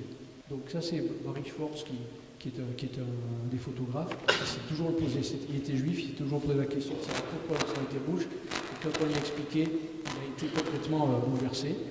Et voilà. Donc on arrive au Golgotha, on demande à Jésus de se déshabiller, il se déshabille, et là la mise en croix est très rapide. En 10 minutes, c'est terminé. On met le patibulum au sol, on lui demande de mettre les bras de travers, on commence on lui demande probablement s'il est droitier, donc il croit que ça a une grande importance. On lui cloue le clou dans le poignet. Il y a des pré-trous qui sont faits dans le patibulum. Ensuite, on lui tend le bras gauche, on lui met le clou dans le poignet, et on a pu mesurer, on a pu voir ces clous. La particularité de ces clous sont des clous qui ne sont pas ronds. Les clous ronds dans leur diamètre, ce sont des clous que l'on retrouve au Moyen-Âge. Nos clous à nous sont ronds dans leur diamètre, tandis que là, les clous étaient quadrangulaires. Le côté de chaque clou faisait 8 mm, ce qui fait que le diamètre du clou était de 1 cm. Or, le clou, quand il est planté dans la main, il est planté dans les os du carpe, dans un endroit très précis qui s'appelle l'espace de Desto. Vous voyez ici. Donc là, le clou est comme ça, et cet espace fait 8 mm, c'est-à-dire qu'on peut rentrer une aiguille à tricoter dedans. Et cet espace, ce n'est pas un espace entre les os qui est vide, il y a du cartilage, donc c'est sensible. Donc quand on met le clou qui fait 11 mm de diamètre, va écarter les os, ça fait une douleur terrible, et en passant, qu'est-ce qui va se passer? Il va traumatiser un nerf qui est un nerf qui s'appelle le nerf médian, qui est le nerf qui passe au poignet, et certains d'entre vous, surtout des femmes, ont peut-être eu des syndromes du canal carpien. C'est-à-dire que c'est un nerf qui est comprimé, et quand vous, en deuxième partie de nuit, vous vous réveillez, et vous êtes obligé de faire des mouvements de relâchement, de contraction des doigts pour calmer un peu la douleur. Et donc le nerf médian va être traumatisé, va être non pas déchiré, mais écrasé, et ça va donner une douleur fulgurante qui va partir des mains et qui va se propager dans le cerveau. C'est la douleur la plus importante, la douleur de neuropathie, la douleur la plus importante qu'on puisse subir. Et ça, c'est une prolongation ça va se faire pas seulement à ce moment-là, mais pendant toute la mise en croix. Chaque fois qu'il va bouger pour aller tirer et respirer, il va appuyer sur son nerf, mais il vaut mieux faire ça plutôt que d'avoir la sensation de mourir d'asphyxie. Donc ça va être terrible en permanence. C'est un petit peu pour vous donner un ordre d'idée. Si vous êtes allé chez le dentiste pour vous faire dénerver une dent, il met une petite fraise à l'intérieur pour qu'il tourne et vous sentez le nerf qui va être déchiré. C'est comme ça, mais en permanence. Ici. Donc il saigne et le pouce se rétracte parce que quand vous avez un nerf médian qui est écrasé, on s'entraîne une rétraction du pouce. Et c'est pour ça qu'ici, on n'a que 4 doigts. Parce que là aussi, vous avez la sortie du clou à l'extérieur. Et donc, on voit 4 doigts ici, 4 doigts ici. C'est pas qu'il en manque. Et un faussaire n'aurait jamais pu imaginer ça, dessiner que 4 doigts. C'est pas possible. Et vous voyez pour les pieds, ensuite, on tire les pieds. On va mettre les pieds ici. Et alors, regardez bien ce que nous enseigne le linceul. Il nous enseigne que c'est le pied droit qui a été mis sur le stipes, sur la tige verticale, et le pied gauche par-dessus. Alors il y a des tenants d'un seul clou, il y a des gens qui disent que c'est 2 clous, parce que pour le clou, il faut qu'il soit très très beau. Mais quand vous regarderez un crucifix, c'est dans une église, là ici, il n'y en a pas, ici dans cette église. Mais quand vous regarderez, c'est pas un crucifix, c'est un crucifié ça. Voilà, mais crucifix, il n'est pas, donc on ne voit pas trop. Et là, les gens sont parallèles, ce n'est pas possible. Ce n'est pas ce qu'on a sur le linceul. Et sur le linceul, on voit que c'est le pied droit qui a été mis sur le bois, et le pied gauche par-dessus. Et quand vous regardez sur le crucifix, vous pourrez vous dire, tiens, celui-là, c'est pas tout à fait le vrai, ou celui-là, oui. Et c'est très rare de trouver des crucifix avec le pied droit dessus et le pied gauche par-dessus, et des crucifix également avec les mains clouées dans les poignets. Donc Jésus meurt, pourquoi est-ce qu'il meurt? Parce que quand vous êtes crucifié comme ça, au bout d'un certain temps, vous êtes obligé le poids de votre corps chute et vous allez mourir d'asphyxie. Vous allez avoir une asphyxie très importante et surtout pendant le trajet, pendant la flagellation, vous avez reçu des coups très importants, notamment au niveau de la face antérieure du thorax. Les coups étaient donnés surtout dans la partie postérieure du dos. Parce qu'en avant du thorax, vous avez le cœur et le poumon qui sont très proches des os. Donc on donnait des coups dans le dos, mais là malheureusement, les coups des lanières sont passés devant. C'est pour ça qu'on a des coups comme ça. Mais en faisant ça, ça va traumatiser les côtes et ça va créer une succession de traumatismes et vous allez avoir une pleurésie, c'est-à-dire du liquide entre le poumon et la plaie qui va se constituer. Et quand ça va empêcher le poumon de s'expandre, donc de bien respirer. Pareil au niveau du péricarde, au niveau du cœur, cette membrane qui entoure le cœur, eh bien, elle va se gorger d'eau. Le cœur ne va plus pouvoir s'expandre et se contracter. Et le maximum, c'est ce qu'on appelle la tamponnade, c'est-à-dire que le cœur se contracte et ça va créer des troubles circulatoires. Et quand vous avez une flagellation importante, quand on tape dans les muscles, on va libérer 2 choses. Les cellules vont libérer du potassium et du calcium. Et ce sont les 2 constituants nécessaires au bon rythme cardiaque. Et quand vous voulez tuer quelqu'un, il faut prendre une seringue de potassium et vous injectez du potassium en toute vitesse, la personne meurt tout de suite. Donc là, on a une augmentation du potassium dans le sang et du calcium. On a des troubles du rythme, donc il devait avoir déjà une difficulté à respirer. Il avait le cœur qui battait très très vite, il devait être en tachycardie énorme, 150-160 par minute. Oui, pardon. Il doit avoir une tachycardie énorme, avec un cœur qui battait à 160. La douleur en plus musculaire, puisqu'il n'arrivait pas du tout à tirer sur ses bras correctement. Et ces associations, ces successions de traction, relâchement, traction, relâchement, fait que finalement le corps se met en acidose, c'est-à-dire que le corps ne peut plus travailler avec de l'oxygène, et le corps travaille en créant le muscle de l'acide lactique qui va entraîner quelque chose d'atroce. Pire que les crampes, c'est les contractures. Vous avez tous subi une crampe quand vous êtes la nuit, ça fait très très mal. Quand vous avez fait du sport, vous avez un point de côté, ça c'est une petite crampe. Et là, on a une généralisation de toutes ces crampes. Et alors, le problème, c'est que quand quelqu'un fait un malaise dans la rue, qu'est-ce que vous faites? Vous allongez la personne et vous mettez ses pieds légèrement surélevés. C'est le premier geste qu'il faut faire. Et donc, pour que le cerveau le sang aille plus vers la partie haute de la tête et que le cerveau soit éveillé. Or là, ce n'était pas possible.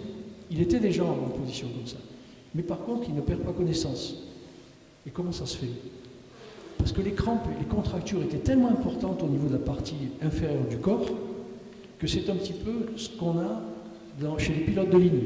Les pilotes de ligne, ils ont des combinaisons anti-G, et le pilote de ligne qui fait des virages très importants, et qui fait des loopings, il ne faut pas qu'il perde connaissance.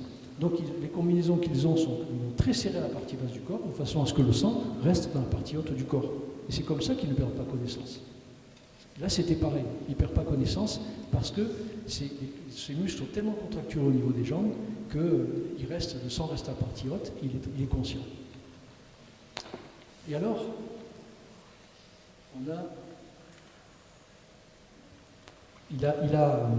vous savez qu'il dit les sept paroles sur la croix. Et ces 7 paroles, s'il les a dites, c'est que quelqu'un les a entendues. Donc, ceux qui étaient là, c'est-à-dire sa mère, Marie, Jean, et Marie-Madeleine et Marie-Salomé, elles ont entendu ces paroles, elles les ont rapportées. Mais pour pouvoir les entendre, il faut qu'ils soient proches de la personne. Or, Jésus murmurait, il ne pouvait pas parler fort, il avait la langue qui était sèche. Vous savez, quand vous avez une angine, vous vous rappelez quand vous essayez de déglutir, la difficulté que ça crée, comme ça fait mal. Lui, toute sa langue était comme ça. Il ne pouvait que murmurer. Et donc, par contre, ce qu'il a dit, il a dit à quelqu'un qui était juste à côté. Ça veut dire que la croix n'était pas haute. La croix, les Romains étaient économes. Le montant de la totalité de la hauteur de la croix faisait 2 mètres maximum. Et ça suffisait. Ils étaient économes. Ils n'avaient pas besoin de faire des grandes croix que l'on voit que dans les chemins de croix importants. Le Christ est très rond. On le représente d'ailleurs même avec une croix plus grande que celle des larrons. Non, ils ont été crucifiés de la même façon que lui. C'était standardisé. Et donc, il murmure un peu les choses. Et donc, on entend, et Marie était probablement à côté de lui, à quelques centimètres, elle devait peut-être même le toucher. Et ce qui est étonnant, c'est qu'on ait accepté qu'un homme soit au pied de la croix, c'était Saint Jean. Et Saint Jean, il a été accepté vraisemblablement parce que, vous vous rappelez, quand on le représente imberbe. C'est le seul apôtre qui est représenté sans barbe. Pourquoi? Parce que c'était un adolescent. Et les Romains ont cru que c'était l'enfant de Marie. Donc un homme n'aurait jamais pu être là au pied de la croix. Donc on a cru que c'était un enfant, donc il était très jeune. Et donc voilà, il a tout rapporté parce qu'il aimait tellement son Jésus qu'il était là aussi pour longtemps. Jésus meurt en poussant un grand cri. Pourquoi qu'est-ce que c'est ce grand cri? Vous savez, quand les gens font un infarctus du myocarde, vous avez entendu parler des gens qui font un infarctus et puis d'un seul coup se tiennent la poitrine en faisant ah, et puis ils meurent. On peut penser que c'est ça. Alors lui, il est mort de différentes causes. Il est mort parce qu'il avait une asphyxie, il est mort parce qu'il avait une acidose, il est mort parce que le cœur ne pouvait plus battre, pas de s'expandre, et donc il a dû faire un infarctus du myocarde. Et donc il crie. Joseph d'Arimathie va trouver Pilate pour lui demander le corps de Jésus. Pourquoi? Parce qu'il avait une tombe qui était à côté, et pour convaincre Pilate, il a été assez subtil. Parce que quand quelqu'un était condamné à mort comme ça, le corps n'appartenait pas à la famille, le corps appartenait à l'État. Donc c'est l'État qui était responsable parce que c'est l'État qui l'avait condamné. Or les familles, il était impossible de donner le corps de quelqu'un qui avait été crucifié, qui avait été un bandit martyrisé, à une famille. C'était une honte pour la famille. D'ailleurs, il ne pouvait même pas être dans un tombeau familial parce que ça allait corrompre les gens qui qui était donc enseveli ici. Donc Joseph d'Arimathie va voir Pilate et il lui dit « Donne-moi le corps de Jésus, je vais le mettre dans mon caveau qui est un caveau neuf, qui n'a jamais servi. » Donc on sait qu'il n'y avait personne, donc il ne pouvait pas polluer les autres des morts qui étaient là. Et donc Joseph d'Arimathie a accepté, d'autant plus qu'il savait que Pilate a accepté, d'autant plus qu'il savait que Joseph d'Arimathie faisait partie entre guillemets des amis de Jésus, des disciples. Donc il voulait ménager à la fois l'autre fraction des Juifs qui étaient pour Jésus, et il avait donné satisfaction à ceux qui voulaient sa mort. Donc c'est pour ça qu'il a permis à Joseph d'Arimathie d'accepter de Jésus. Mais avant de faire ça, c'est le seul qui pouvait donner l'ordre de transférer un corps quelque part, le transfert, comme maintenant on a quand on transfère un corps dans une ville, c'était le gouverneur romain. Donc il donne l'ordre de le faire, mais il veut s'assurer qu'il est bien mort. Donc il demande au centurion d'aller voir, le centurion prend une lance et il s'aperçoit que Jésus était mort, donc il n'a pas eu besoin de briser les jambes. Par contre, les Juifs avaient demandé, comme c'était le Shabbat, ils avaient demandé à ce que les morts, les brigands, soient descendus de la croix. Parce que ça ne se faisait pas pendant le Shabbat d'avoir du sang sur les condamnés en face. Donc ils ont brisé les pieds des larrons, et donc les larrons ne pouvant plus appuyer sur leurs pieds pour pouvoir monter, et bien, ils sont morts tout de suite. Jésus était déjà mort, donc le centurion prend la lance et il donne un coup de lance sur le côté droit, ici. Et on voit très bien à cet endroit-là, voilà le coup de la lance qui est ici, qui fait 4,5 cm sur 1,5 cm. C'est exactement le diamètre de la lancea. La lancea, c'était la lance romaine qui était utilisée dans l'infanterie. Un Romain qui était gaucher ne pouvait pas rentrer dans l'infanterie. Parce que quand ils faisaient la tortue, il fallait qu'ils soient tous droitiers. Ils avaient le bouclier du côté gauche et la lance du côté droit. Donc il fallait que ça soit bien régulier. Et donc on a montré que la lance a été donnée, le coup de lance a été donné entre le 4e espace et 5e espace intercostal droit, en position presque horizontale. Et ça veut dire que là on sait que Jésus n'est pas très haut. Donc il était pratiquement à hauteur d'homme, et c'est peut-être à 15-20 cm du sol. Et donc, comme le dit Saint Jean, il en est sorti du sang et de l'eau. Mais il vaudrait mieux dire de l'eau et du sang. Pourquoi ? Parce que cette eau, en réalité, c'est de la pleurésie, comme je le dis tout à l'heure, à cause des coups qu'il avait reçus sur le thorax. Il y a de l'eau qui se met dans la plèvre, entre la plèvre et le poumon. Et avec la pression, on sait que cette eau est sortie en jet, puisqu'on voit la sortie qui se fait là, quand on regarde ça en microscopie. Et le sang, après, c'est le sang qui est sorti, puisque le sang, la lance a monté dans le cœur droit et a piqué l'oreillette droite. Et donc le sang est sorti ensuite. Alors, les gens souvent disent, mais attention, mais comment ça se fait ? Le cœur n'est pas à gauche. Pourquoi est-ce qu'on lui a piqué à droite ? Non, en fait, le cœur est au milieu du thorax. Quand on fait un scanner, le cliché du thorax, le cœur est toujours au centre. C'est la pointe du cœur qui est à gauche. Or, les parois gauches, c'est les parois qui contiennent du sang artériel, sont des parois qui sont 3 fois plus épaisses que les parois droites. Ce qui fait que comme il est plus facile de passer un coup de lance dans l'oreillette droite, ça se fait facilement. Et dans le côté droit, en plus, lorsque quelqu'un meurt, le sang dans le réseau vasculaire artériel disparaît. Il ne reste que dans le réseau veineux. Donc le réseau veineux, c'est du côté droit. Donc c'est pour ça que le coup est à droite, et non pas parce que c'est une erreur. Voilà la lance exactement. On voit le coup. Donc Jésus est mort, on lui a mis un drap sur la tête, c'est le soudarion, c'est ce qu'on appelle le suaire qui est conservé au Oviedo. C'était fait pour... Les rabbins avaient une compassion parce que les gens riches, quand ils allaient se faire enterrer, il y avait tout un défilé dans la ville qui se faisait, et donc ça faisait en grande pompe.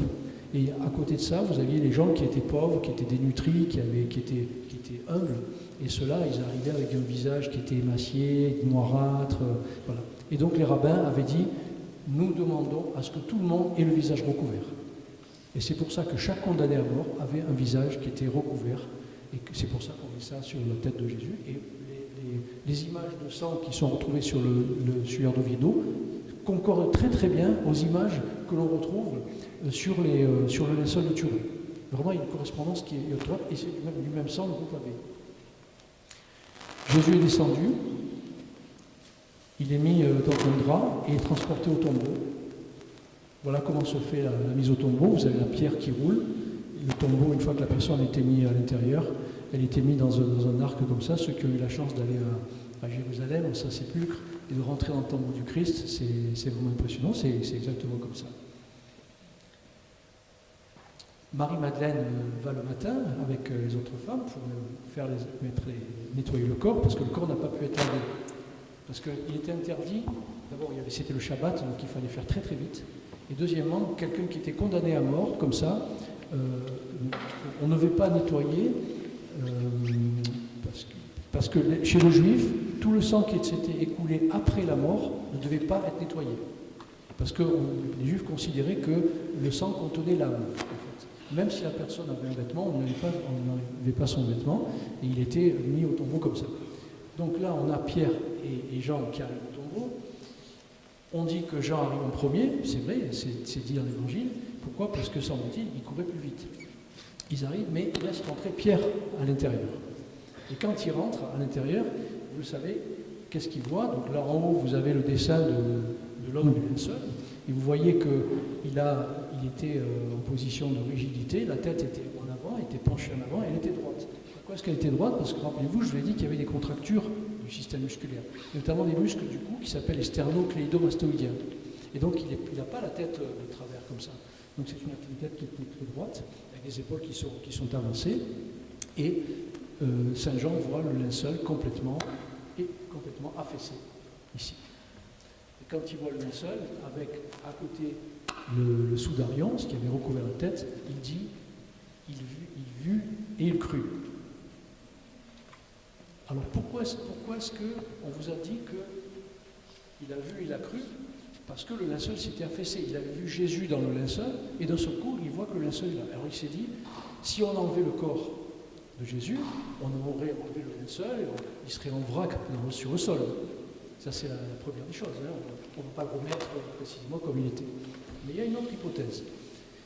Il y a une hypothèse dans la loi juive, quand vous aviez un maître de maison qui avait un repas. Le serviteur se tenait pas loin.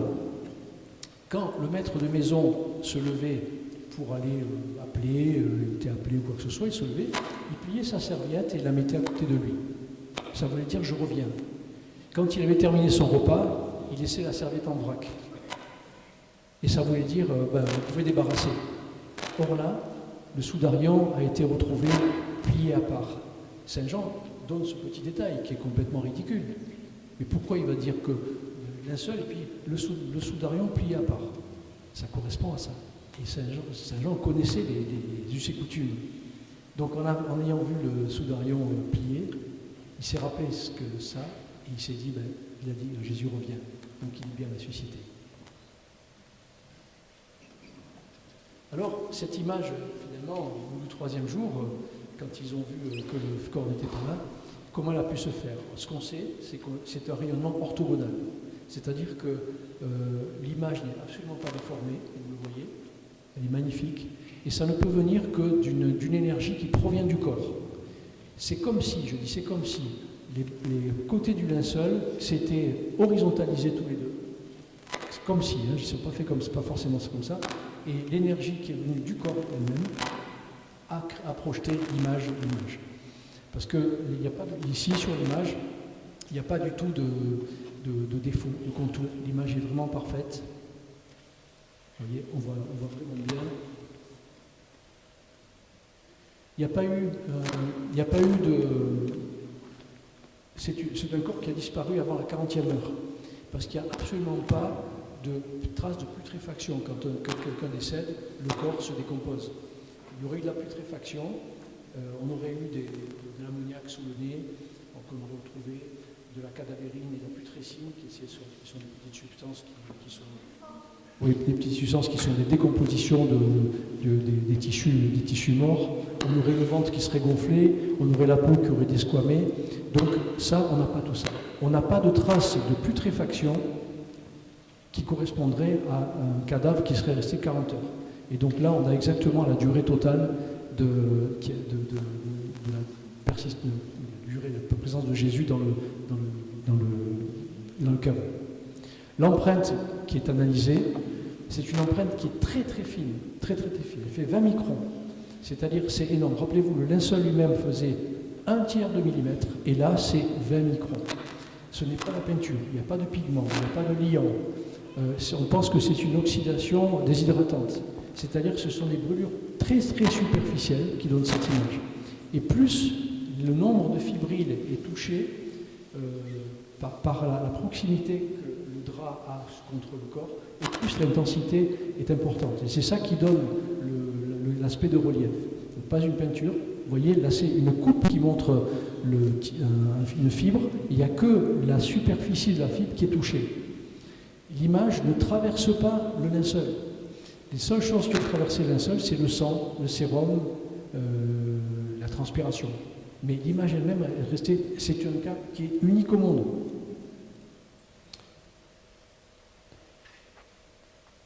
Voilà, tout au microscope, vous voyez là c'est très joli parce que c'est même poignant puisqu'on voit les taches de sang. Vous voyez ce qu'on voit là, c'est les taches de sang du Christ dessus.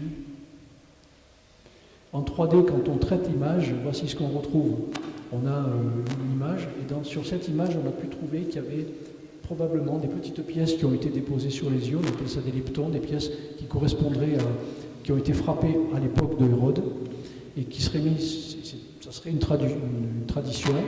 Alors certains disent non, ce sont des images construites, d'autres oui, mais en fait il y a des travaux qui sont...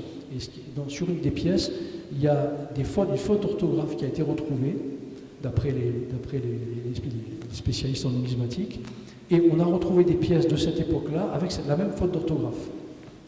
Donc c'est très en faveur de quelque chose qui daterait bien du 1er siècle. Vous voyez ? Voilà les pièces qui sont retrouvées. Voilà, c'est cette pièce qui s'appelle Dilepton litus. On a trouvé également des fantômes de texte autour. Souvent, quand un corps était mis dans un tombeau, vous aviez dans le cimetière un homme de l'état civil qui venait et qui mettait autour du linceul, autour du corps, des reconnaissances. Parce que dans la loi juive, il fallait laisser 1 an le corps à l'intérieur, et au bout d'1 an, la famille pouvait venir ouvrir la tombe et récupérer les os, pour les mettre dans un ossuaire, pour faire comme une réduction en fait, mais pas avant 1 an. Et donc, pour pouvoir faire ça, il fallait identifier que c'était bien le corps de la personne dont on voulait faire la réduction du corps. Donc, il y a des fantômes d'écriture qui ont été faites, il y a des experts qui travaillent un peu dessus, et on mettait souvent le motif de la condamnation de la personne. On mettait son nom, son motif.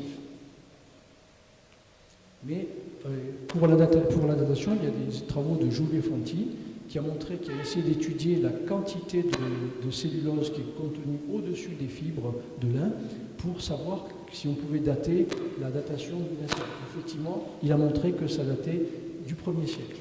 Donc ça, c'est assez récent, en 2013 et 2022, et donc ça ne nécessite pas de retirer des morceaux de tissu, mais c'est quelque chose qui est vraiment très encourageant. Là, on a toujours l'aspect en relief. Vous voyez, on voit bien ici, vous allez voir vous voyez la photographie en 3D qu'on voit, et là, on a ici, voilà, vous voyez, qui tourne un petit peu. Voilà, c'est vraiment très très joli. Au total, donc, du point de vue de la science, la seule possibilité, c'est que linceul soit l'authentique linceul ayant entouré le cadavre de Jésus de Nazareth. C'était les conclusions du Symposium international de 2013. Et là, je voulais vous montrer quelque chose qui va vous toucher. Thierry Castex, avec le traitement de l'image, fait des choses incroyables. Et ici, vous voyez, ça c'est la main gauche que l'on voit ici. Il y a cette tache qui correspond au sang qui est sorti du clou qui a été planté sur la face antérieure du poignet. Et il s'est aperçu qu'en traitant l'image, il y a une deuxième image qui est ici, mais qui est invisible par rapport à celle-ci. Elle est visible uniquement qu'avec le traitement de l'image. Et elle est symétrique. Ça veut dire qu'il pense qu'on a peut-être capté le moment de la résurrection où la main a commencé à bouger. Et cette image, la main s'est déplacée, et c'est pour ça qu'on a eu l'empreinte qui s'est faite sur les poignets. Alors, il y a un Italien qui a travaillé aussi dessus, notamment sur le visage, mais c'est une des tendances actuelles. On va essayer de trouver s'il y a eu un mouvement du corps qui s'est fait et qui serait le mouvement de la résurrection. Vous voyez, on le retrouve ici, le traitement, voilà, comme ça.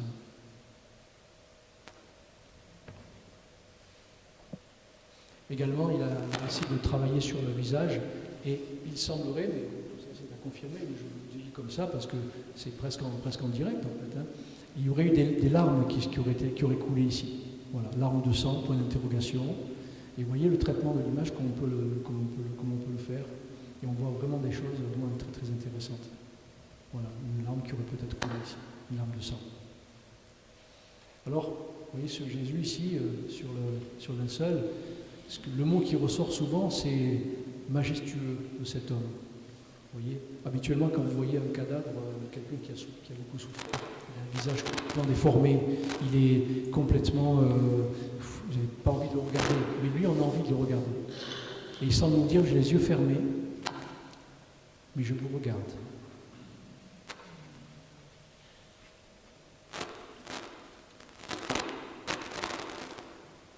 Donc, voilà, là vous avez un petit aperçu de ce qu'on peut dire. C'est donc un drap du 1er siècle qui a enfermé un homme, qui a toutes les caractéristiques d'être celui de Jésus de Nazareth, et qui nous montre sa souffrance inouïe, que l'on peut voir qu'on ne soupçonne pas sur les crucifix que l'on voit dans les églises notamment. Et c'est une souffrance atroce, et je crois qu'on peut n'être que touché par cette souffrance qu'il a acceptée pour nous. Et je crois qu'on peut l'applaudir pour tout ce qu'il a fait pour nous. Merci.